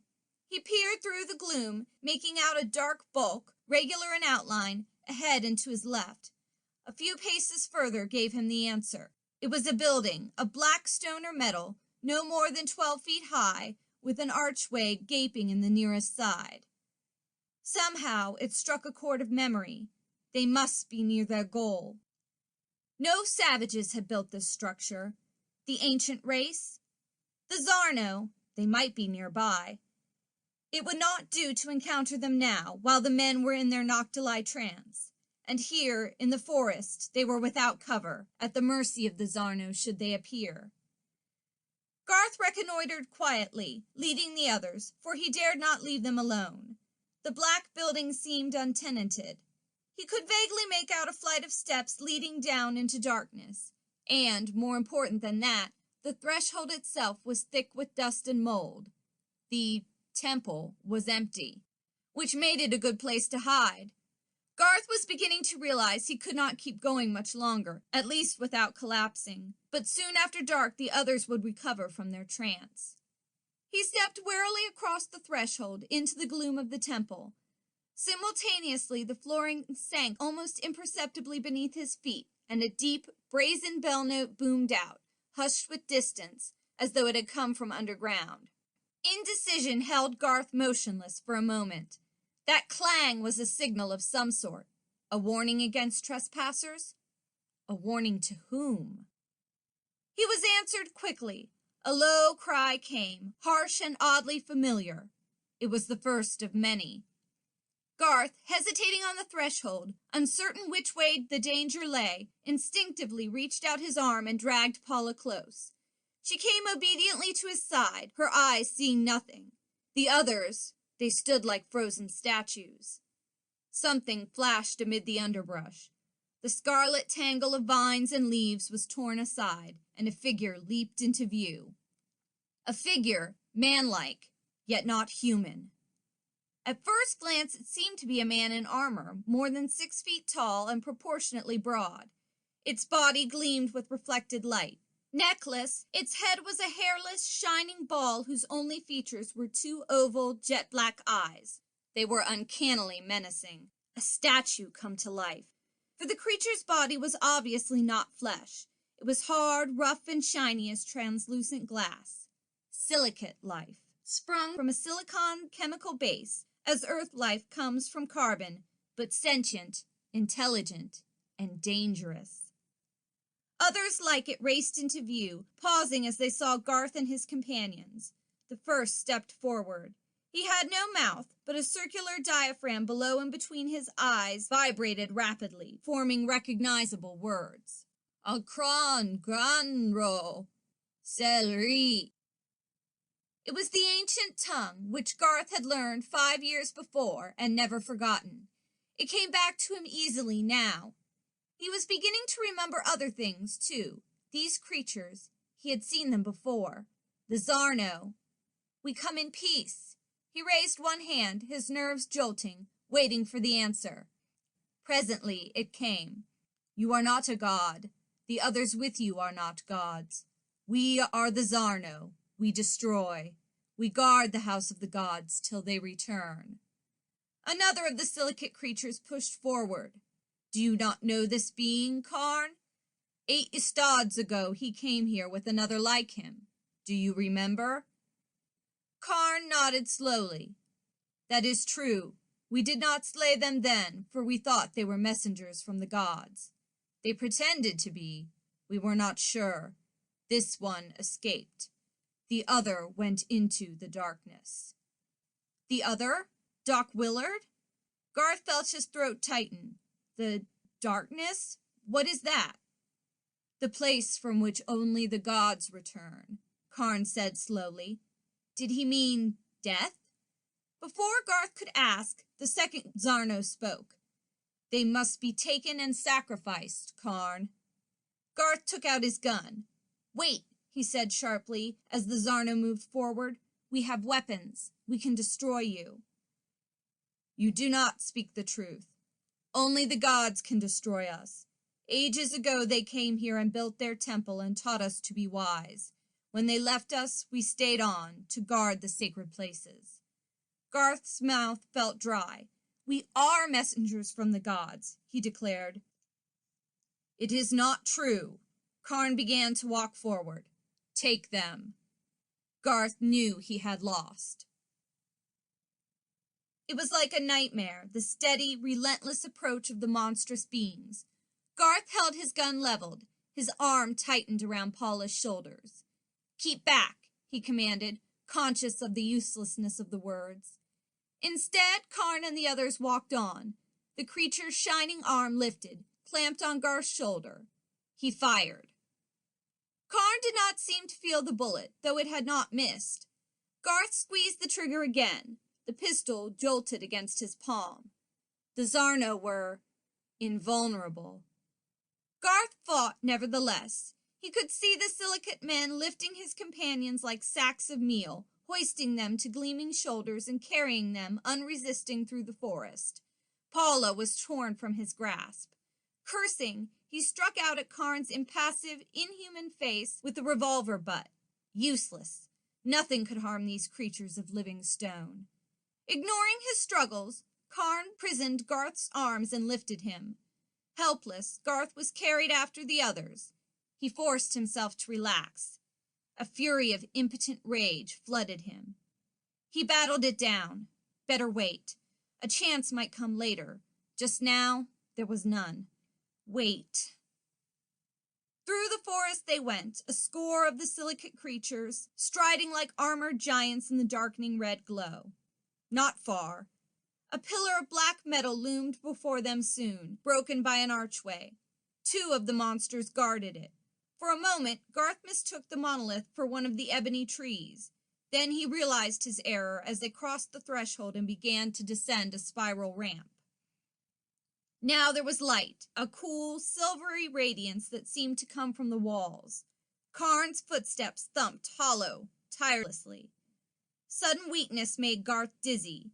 He caught a glimpse of a well around which the ramp wound, a pit dropping away to the heart of the world, it seemed. Utter exhaustion struck him like a physical blow. End of section 3.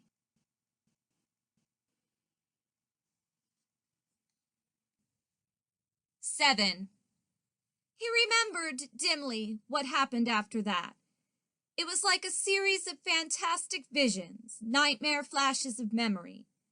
At the bottom of the spiral was a cave, reminiscent of Chan and the other cities of the ancients Garth had seen. Enigmatic machines loomed here and there.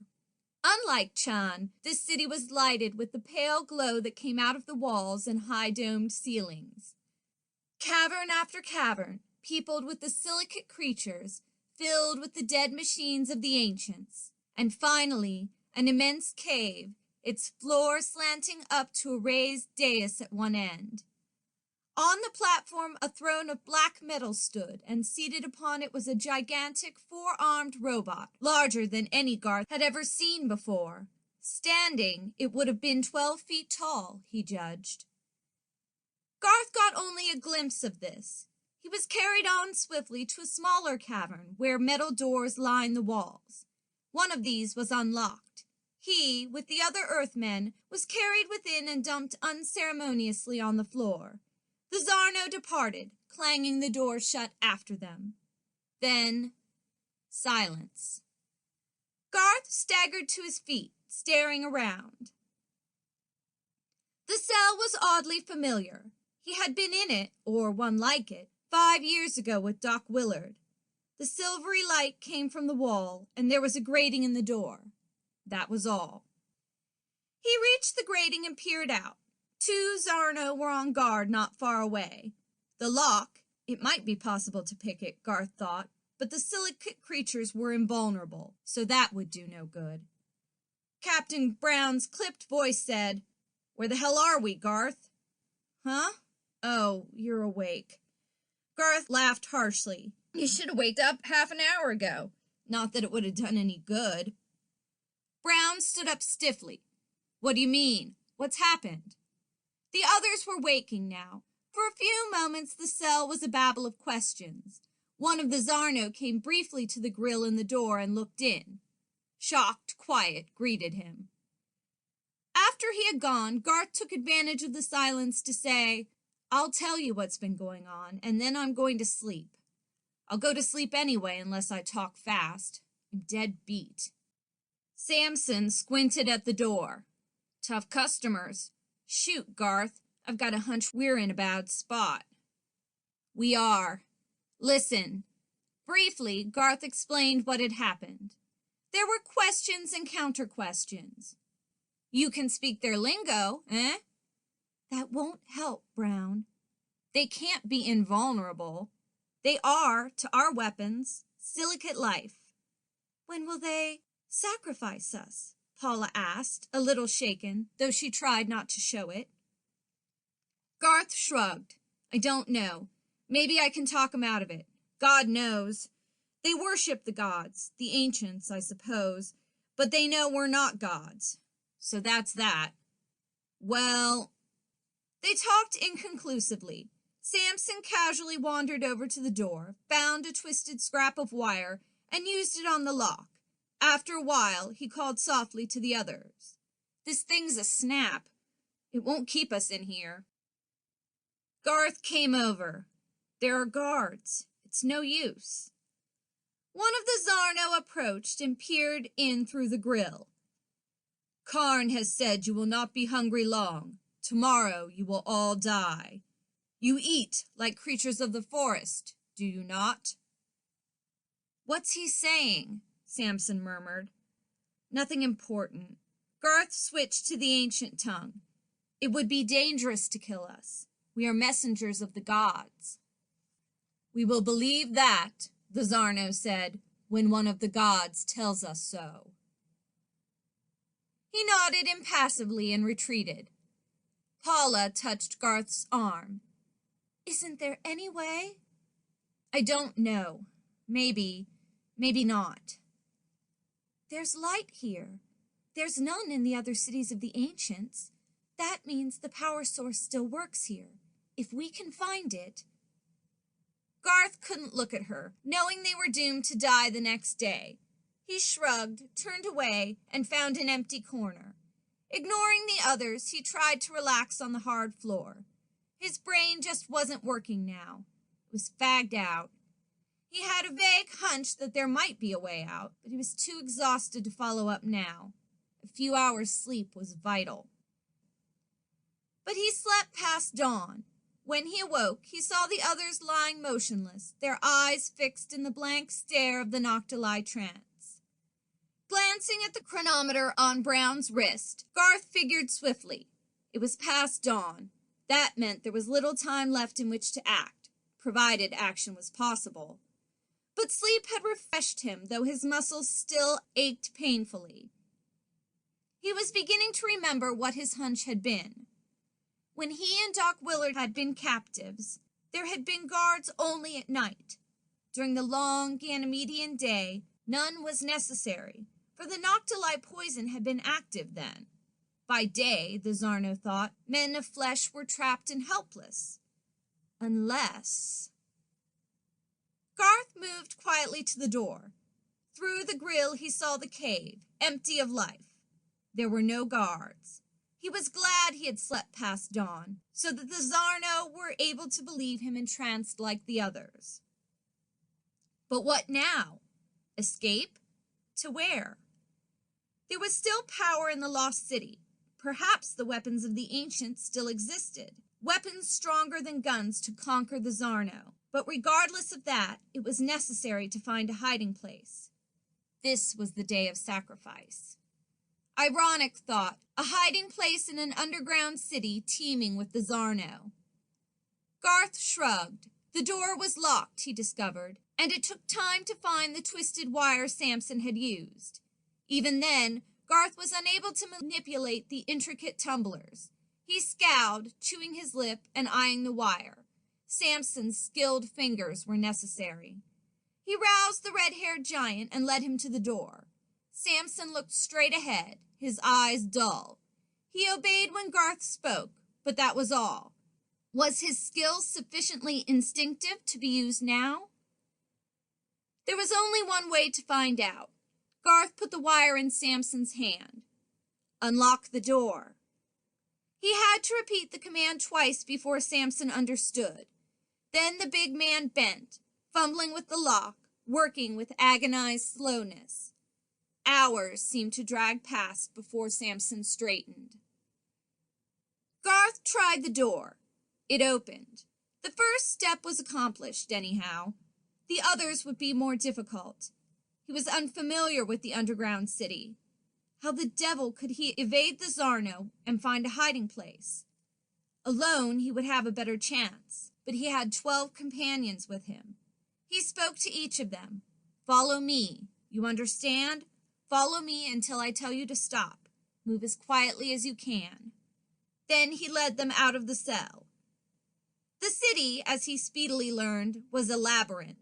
Luckily, there were innumerable cross passages, and all the cities of the ancients had been built along a similar plan.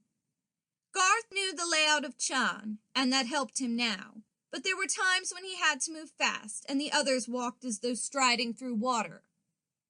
Quick, in here, fast!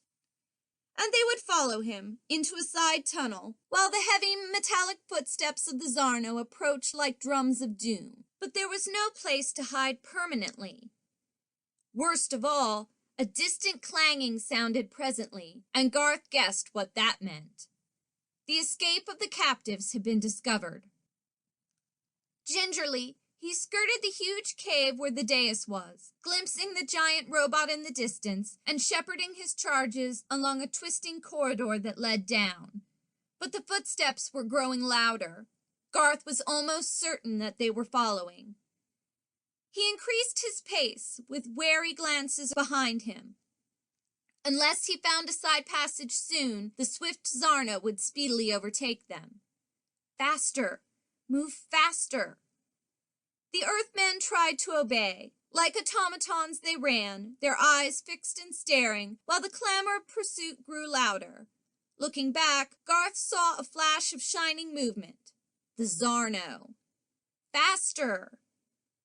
There were no side tunnels. They came out into a small cave, completely empty. It was a cul-de-sac. Light was reflected brilliantly from 3 walls. The 4th wall was dead black, neither rock nor stone. It was like a jet curtain blocking their path. Garth jerked to a halt, knowing the utter hopelessness of futility. They were trapped now. The Zarno were pursuing, unmistakably. Garth took out his useless gun. His face was set in grim lines. What good were bullets against silicate creatures? But waiting helplessly was far worse. At least he could try to fight. He had forgotten to command his charges to halt. Glancing around, Garth saw something that made his eyes widen in incredulous amazement. Paula was walking toward the black curtain. The wall...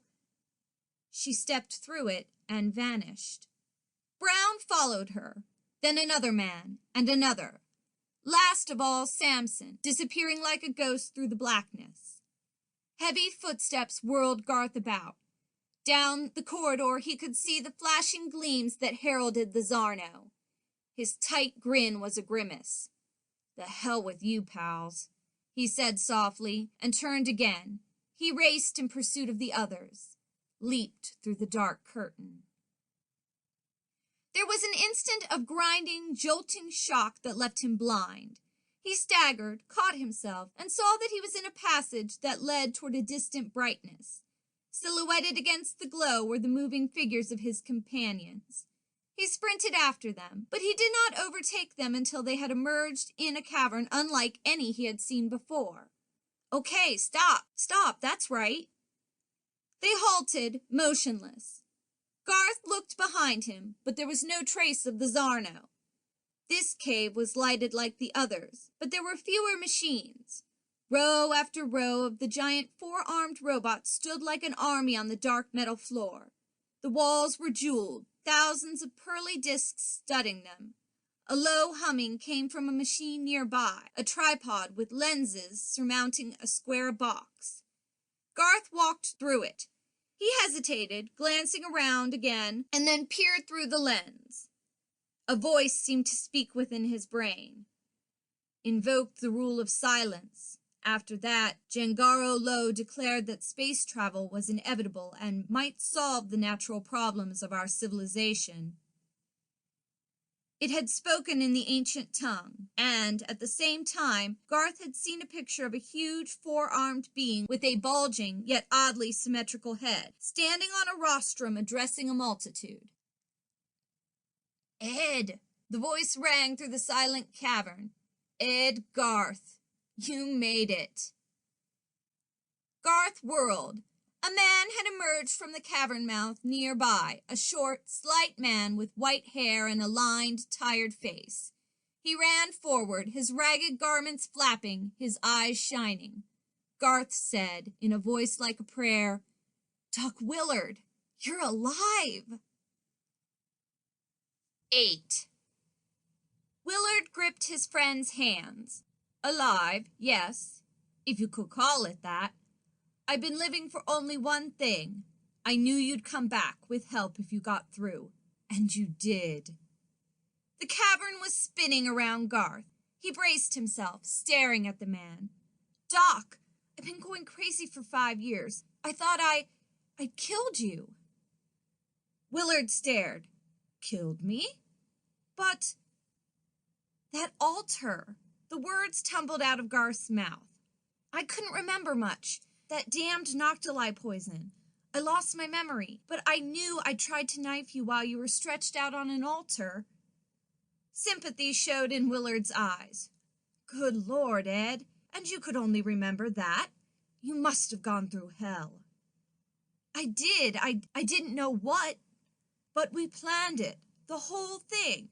A fake ceremony to impress the Zarno and give us a chance to escape. They thought we might be messengers from their gods, the ancients, and we told them so, after we'd learned their language. The sacrifice, it was a fake, that's all. And it went through as we planned. You pretended to stab me, and while the Zarno were bowing and genuflecting, we got away. At least you did. They recaptured me." Garth shook his head.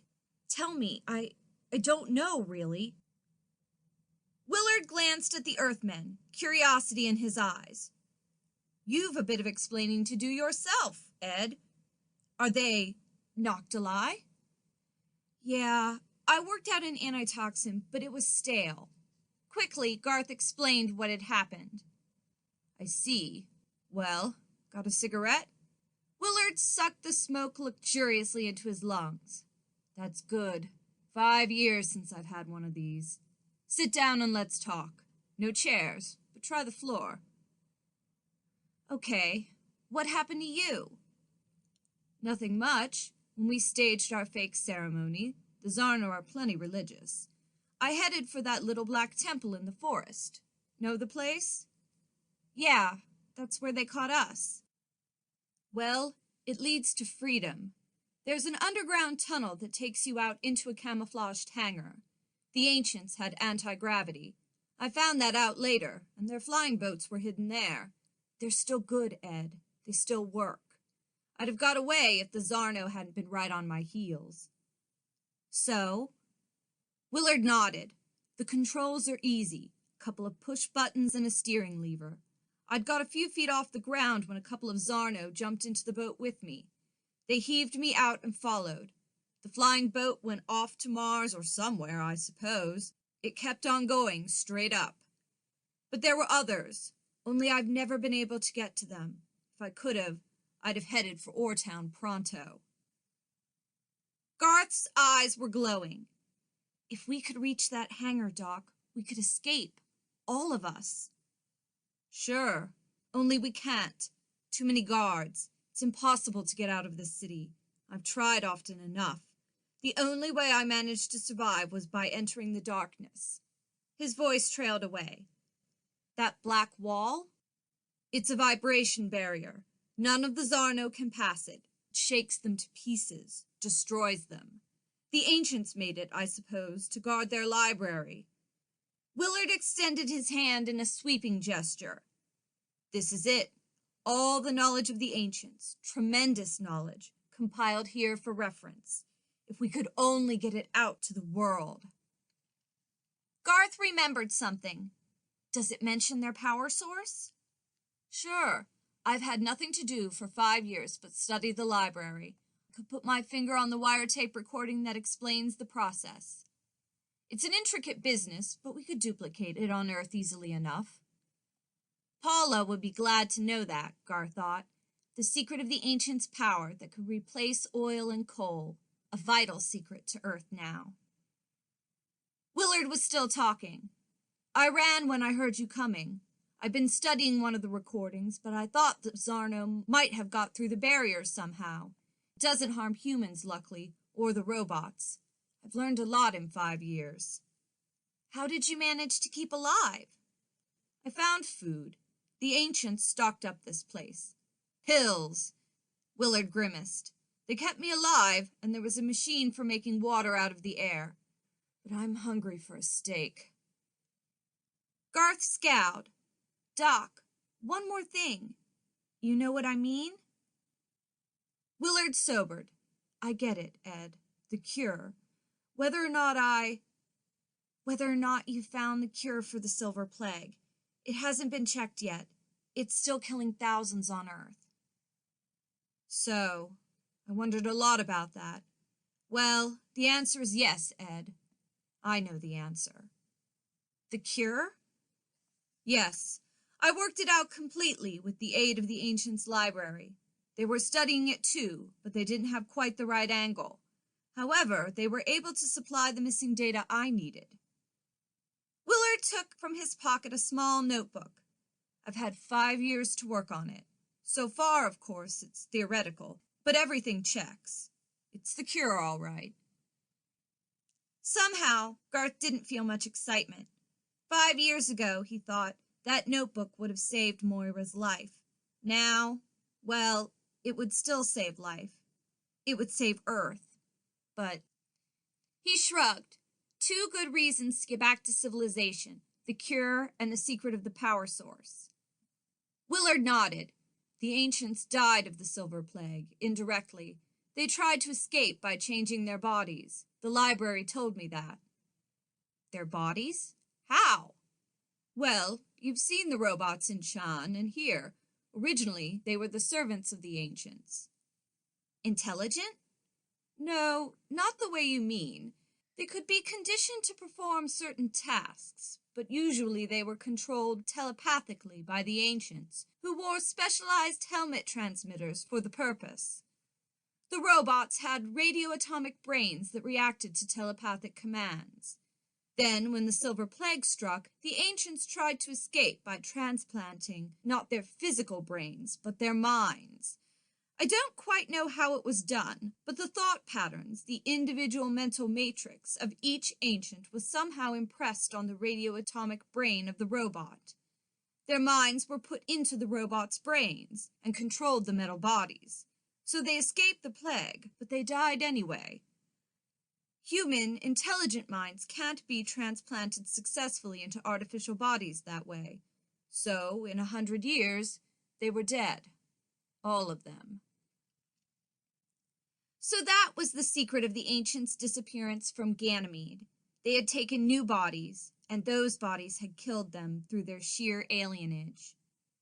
Willard crushed out his cigarette stub. All the knowledge of the ancients at my fingertips, Ed. You can imagine what research I've done. I should have thought you'd have looked for a weapon against the Zarno, Garth said practically. The ancients were able to conquer them. I did. First of all, after I'd learned how to work the recording machines. A certain ray will destroy them, a vibrationary beam that shakes them to pieces, disrupts their molecular structure. The only trouble is, Willard grinned sardonically, it takes a damn good machine shop to build such a projector. Oh, we couldn't. The ancients left plenty of apparatus here, but not the right kind. Mostly records and a lot of robots. Sorry, Ed, but unless you brought good weapons with you, you're stuck here with me. Garth looked around to where his companions were standing motionless. Yeah, looks like it, unless we can break through to that hangar of anti-gravity ships. We can't. The city's full of Zarno, day and night, and there are always guards outside. Garth sighed. The trouble is, unless we get out, nothing can stop the Silver Plague, not to mention the fuel shortage. Wait a minute. You said the Zarno were superstitious. We tricked them once with a fake ceremony. Couldn't we try that again? I did, Willard told them. It didn't work. The Zarno know what human beings are like now. Only the gods would impress them, those robots that were once their masters. Garth stopped breathing for a moment. There's a way, he said. Willard looked at him. I don't think so. When I saw you'd come back, I hoped for a minute. But it's no use. The Zarno are invulnerable to any weapons we can create here. We can't get out of the city. You said the gods would impress them. The gods are dead, the ancients. Suppose one of them came back. Willard caught his breath. What do you mean? Originally, the robots were controlled telepathically. Why can't that work now, for us?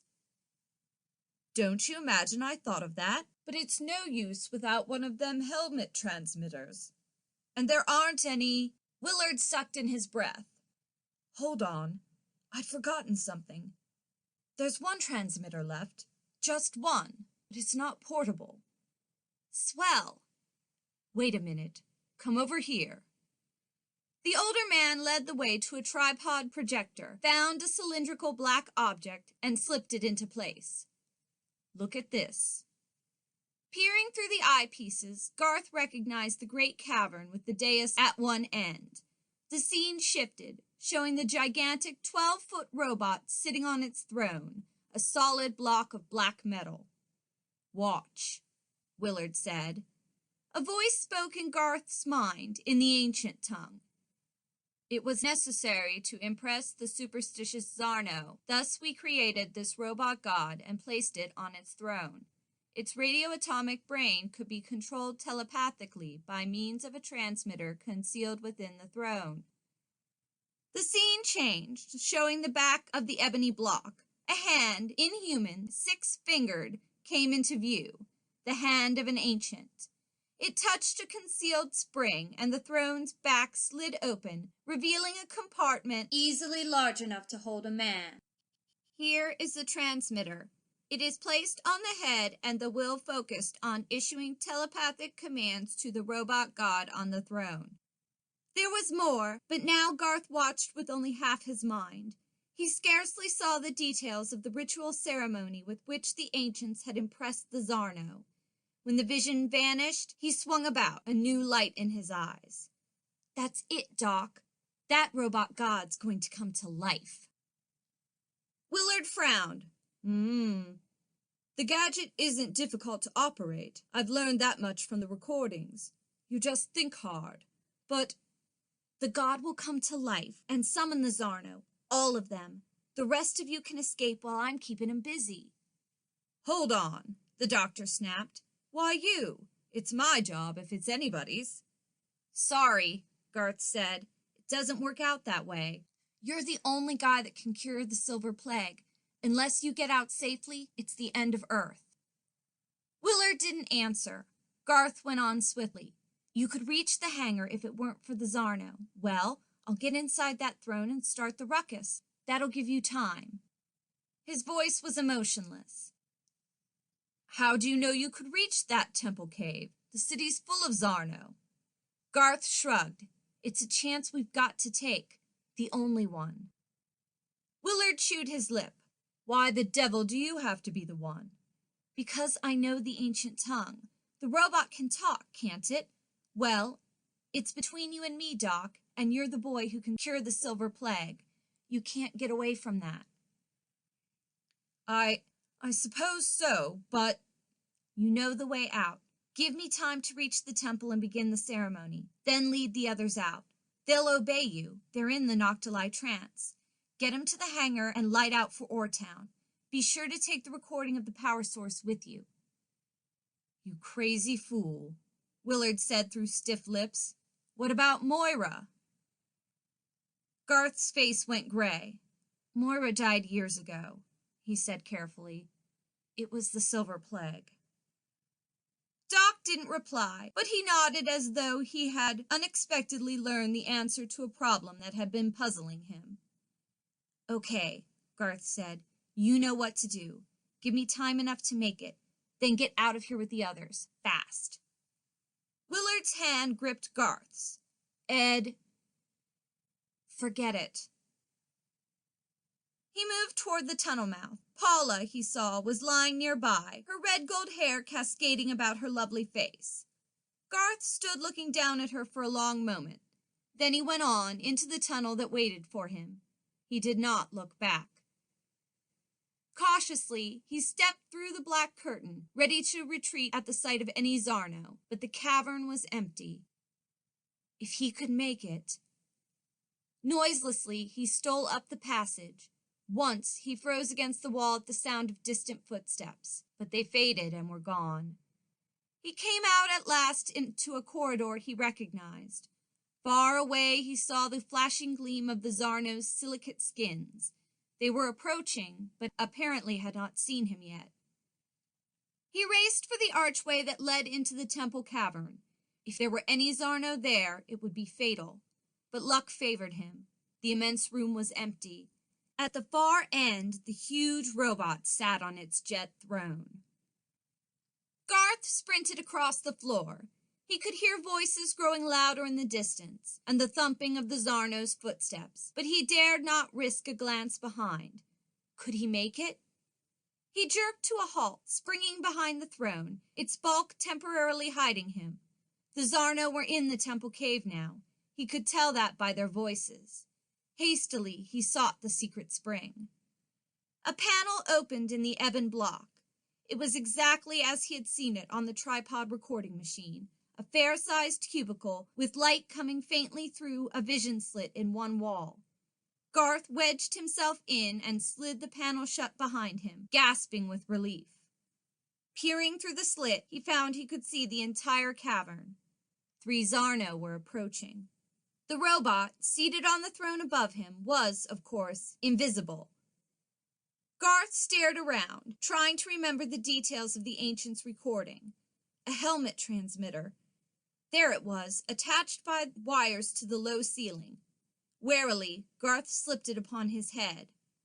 What now? A flat black plate, like a diaphragm, was set in the wall slightly above his head as he crouched. This hiding place, he realized, had been built for the larger bodies of the ancients. Closing his eyes, he tried to concentrate. Doc Willard had said the helmet transmitters worked that way. Telepathy. Willpower. "Stand up," he commanded silently to the unseen robot above him. "Stand up." There was a stir of movement. Garth, peering through the slit, saw the 3 Zarno jerk to a halt. One of them cried, "The gods return! Kraendlerov! The gods!" Garth put his mouth close to the diaphragm. His words, amplified, rolled out through the cavern in the ancient tongue. "Yes, the gods return! Summon the Zarno! Let none fail to obey the summons!" Shouts went up. The Zarno whirled and raced away. For the moment, Garth was alone. He concentrated on the transmitter again, commanding the robot to move forward to the edge of the dais till he could see its back. Raise your arm. Step back. Forward again. Back. It worked. The robot obeyed his mental commands, awkwardly, but it obeyed. Back. Sit on the throne. A jarring crash deafened Garth momentarily. He had forgotten how huge the robot was. No doubt the creature should lever itself down gradually into its seat instead of dropping a ton of metal solidly on the black block. Footsteps again. The Zarno were beginning to pour into the cavern. Huge as it was, they almost filled it. They flung themselves flat, crawling toward the dais, nodding their misshapen heads in an awkward rhythm. Their voices were raised in a deep-throated chant. Garth concentrated. At his mental command, the robot rose and paced slowly forward. Cra en lar! Garth put his mouth to the diaphragm. His voice crashed out. The gods have returned. Hear me, O Zarno. We hear. Let no Zarno fail to come to the temple of the gods. Have the guards left their posts? Nay, nay. Summon them, Garth roared. When the gods speak, all must hearken. Let every Zarno come to me now, or die. Some of the creatures raced away and returned with others. The chant continued. Have any Zarno failed to heed my summons? None, none, we are here, all. Garth nearly shouted with relief. There were almost 2,000 Zarno in the cavern, he judged, all genuflecting before the dais, and that meant the city was unguarded, that Doc Willard could lead the others to the anti-gravity hangar. If he could hold the Zarno here. Garth shook his head, feeling oddly dizzy. He tried to concentrate. At his mental order, the giant robot lifted its arms in symbolic, ritualistic gestures he remembered from the tripod recorder. But the dizziness persisted. Garth realized that his lungs were hurting. He found it difficult to draw a deep breath. Air. He needed fresh air. The inhuman lungs of the ancients probably were able to endure lack of oxygen far better than the human organism. In any case, Garth realized that the air was getting stale. He investigated the vision slit. It was barred by a glassy, transparent pane that seemed hard as steel. Well, it would be necessary to open the panel behind him, a few inches anyway. Garth's hand sought for the spring. It was in plain sight. There was no need to conceal it within the throne's compartment. He pressed it. There was a low grinding that stopped almost immediately. Garth tried again. Useless. The mechanism, somehow, was jammed. Probably its mechanism had failed when the huge robot had crashed down on the throne. That meant... Garth's fingers tried to find some purchase on the smooth surface of the panel. He failed. A Zarno called a question. Garth turned back to the eye slit, trying to fight back his dizziness. Heads were lifted, he saw, watching him inquiringly, as though the silicate creatures expected something. Well, he made the robot move again, its arms reaching out in ancient ceremonial gestures. A gasp of awe came from the Zarno. Their chant thundered out, deeper, sonorous, and inhuman. Garth felt the beginning of a throbbing ache in his temples. He was trapped here. How long could he stand it? He was human, not one of the ancients. He needed air. He held the Zarno, but not for long. Once more, bulbous heads were lifted, oval eyes watching him inquiringly. They were expecting something. What? Garth tried to remember what he had seen in the recorder. More heads were lifted. Garth made the robot step forward, raising its metal arms. He had to say something, anything that would hold the Zarno quiet for a while, long enough for Doc and the others to escape. Words he had forgotten since childhood came suddenly, unexpectedly to him. The English phrases meant nothing to the Zarno, but the sonorous, powerful chant kept them silent. He shall deliver thee from the snare of the hunter and from the noisome pestilence. Thou shalt not be afraid for any terror by night, nor for the arrow that flieth by day. 1,000 shall fall beside thee, and 10,000 at thy right hand, but it shall not come nigh thee. The agony flamed up again in Garth's brain, consuming, terrible. The huge robot body of the dais swayed, caught itself, and the chant thundered out again through the great cavern. If I take the wings of the morning and remain in the uttermost parts of the sea, even there also shall thy hand lead me. The distant, harsh clangor of a bell sounded. Garth had heard it before, when he had crossed the threshold of the black temple in the forest. At the sound, the Zarno stirred, and a few of them sprang up. Garth thrust out his hand, fighting back the pain that tore at him like white flame. His voice held them. The floods are risen, O Lord. The floods have lifted up their voices. The floods lift up their waves. The waves of the sea are mighty and rage horribly, but yet the Lord, who dwelleth on high, is mightier. He held them. He held them, speaking a tongue they did not know, while his mind shook under the impact of sanity-destroying pain. A slow, sick bitterness crept into his soul. Was this the end? Death here, prisoned on an alien world, so far from his home planet? Death. And for what? He closed his mind to the thought. Mentally, he paced Doc and the others through the tunnel, from the Black Temple to the hangar. Surely they must have reached it by now. Paula!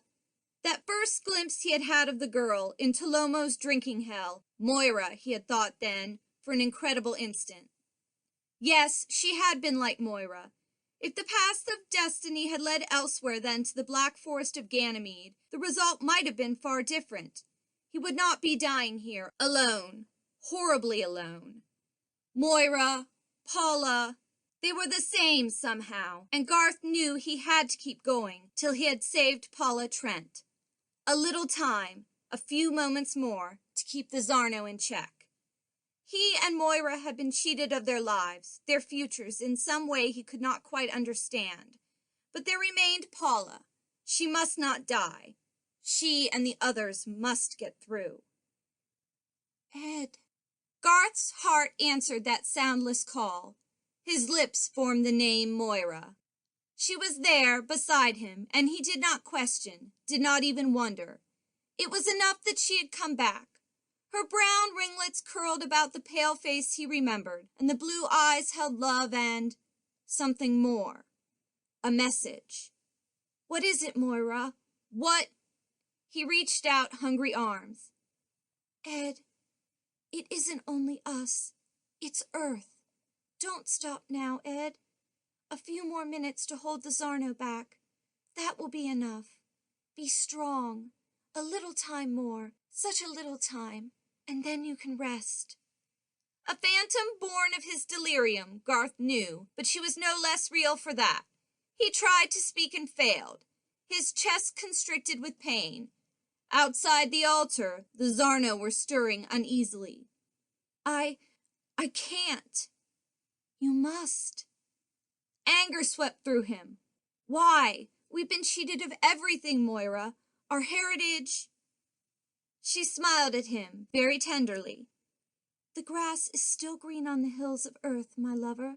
Have you forgotten? The little streams that go laughing down the valleys, the ocean surging up to the white beaches. There are still sunsets on Earth, and men and women will see them for ages to come. Men who might have been our sons, women who might have been our daughters. And they are our children, Ed, as surely as though we had given them birth. For we are giving them life. There will be a future for mankind because of us. We have given up our own lives that our children may live and go on to glories we can never know ourselves. It is Earth that needs your help now, and it is something greater than either of us. Something greater. The Zarno were beginning to move forward, and some of them were sliding toward the passage.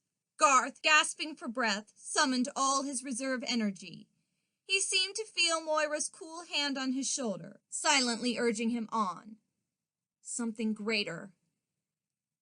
"The days of man are but as grass," he croaked, and the amplified sound went thundering through the temple, halting the Zarno where they stood. They turned again to the altar.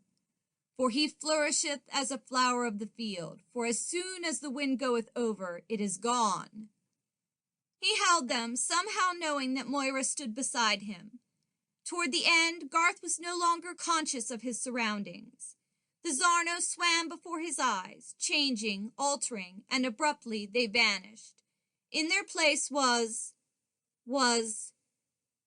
saw Earth as he remembered it, the loveliest planet of all. He saw the heartbreaking beauty of flaming sunsets over emerald seas, and the snowy purity of high peaks lifting above baking deserts.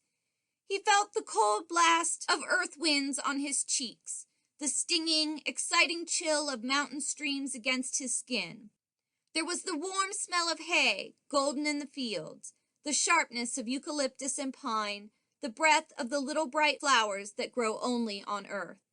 He heard the voices of earth, the chuckling of brooks and the deep shouting of the gale, the lowing of cattle, the sound of leaves rustling, and the crash of angry breakers. The soul of earth spoke to the man who would never see it again.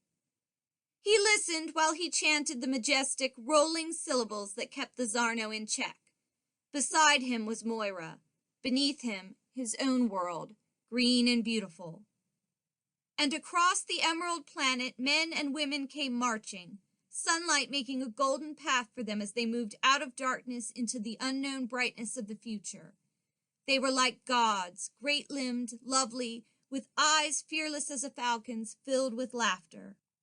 Before their marching feet, the road of ages unrolled.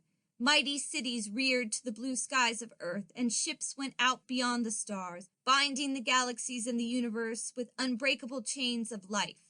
Outward and ever outward, the circles of humanity and civilization rippled. Men and women like gods, unafraid, knowing a life greater than ever before. And they turned questioning eyes on Garth, asking him the question on which their existence depended. "Will you save us? Will you give us life? Will you give us the future you yourself can never know?" Garth answered them in his own way, with Moira beside him, for now it did not matter that he was dying. He had found something greater than he had ever known before. Through the temple, his voice rang like brazen trumpets. "The wind bloweth, and the place thereof shall know it no more."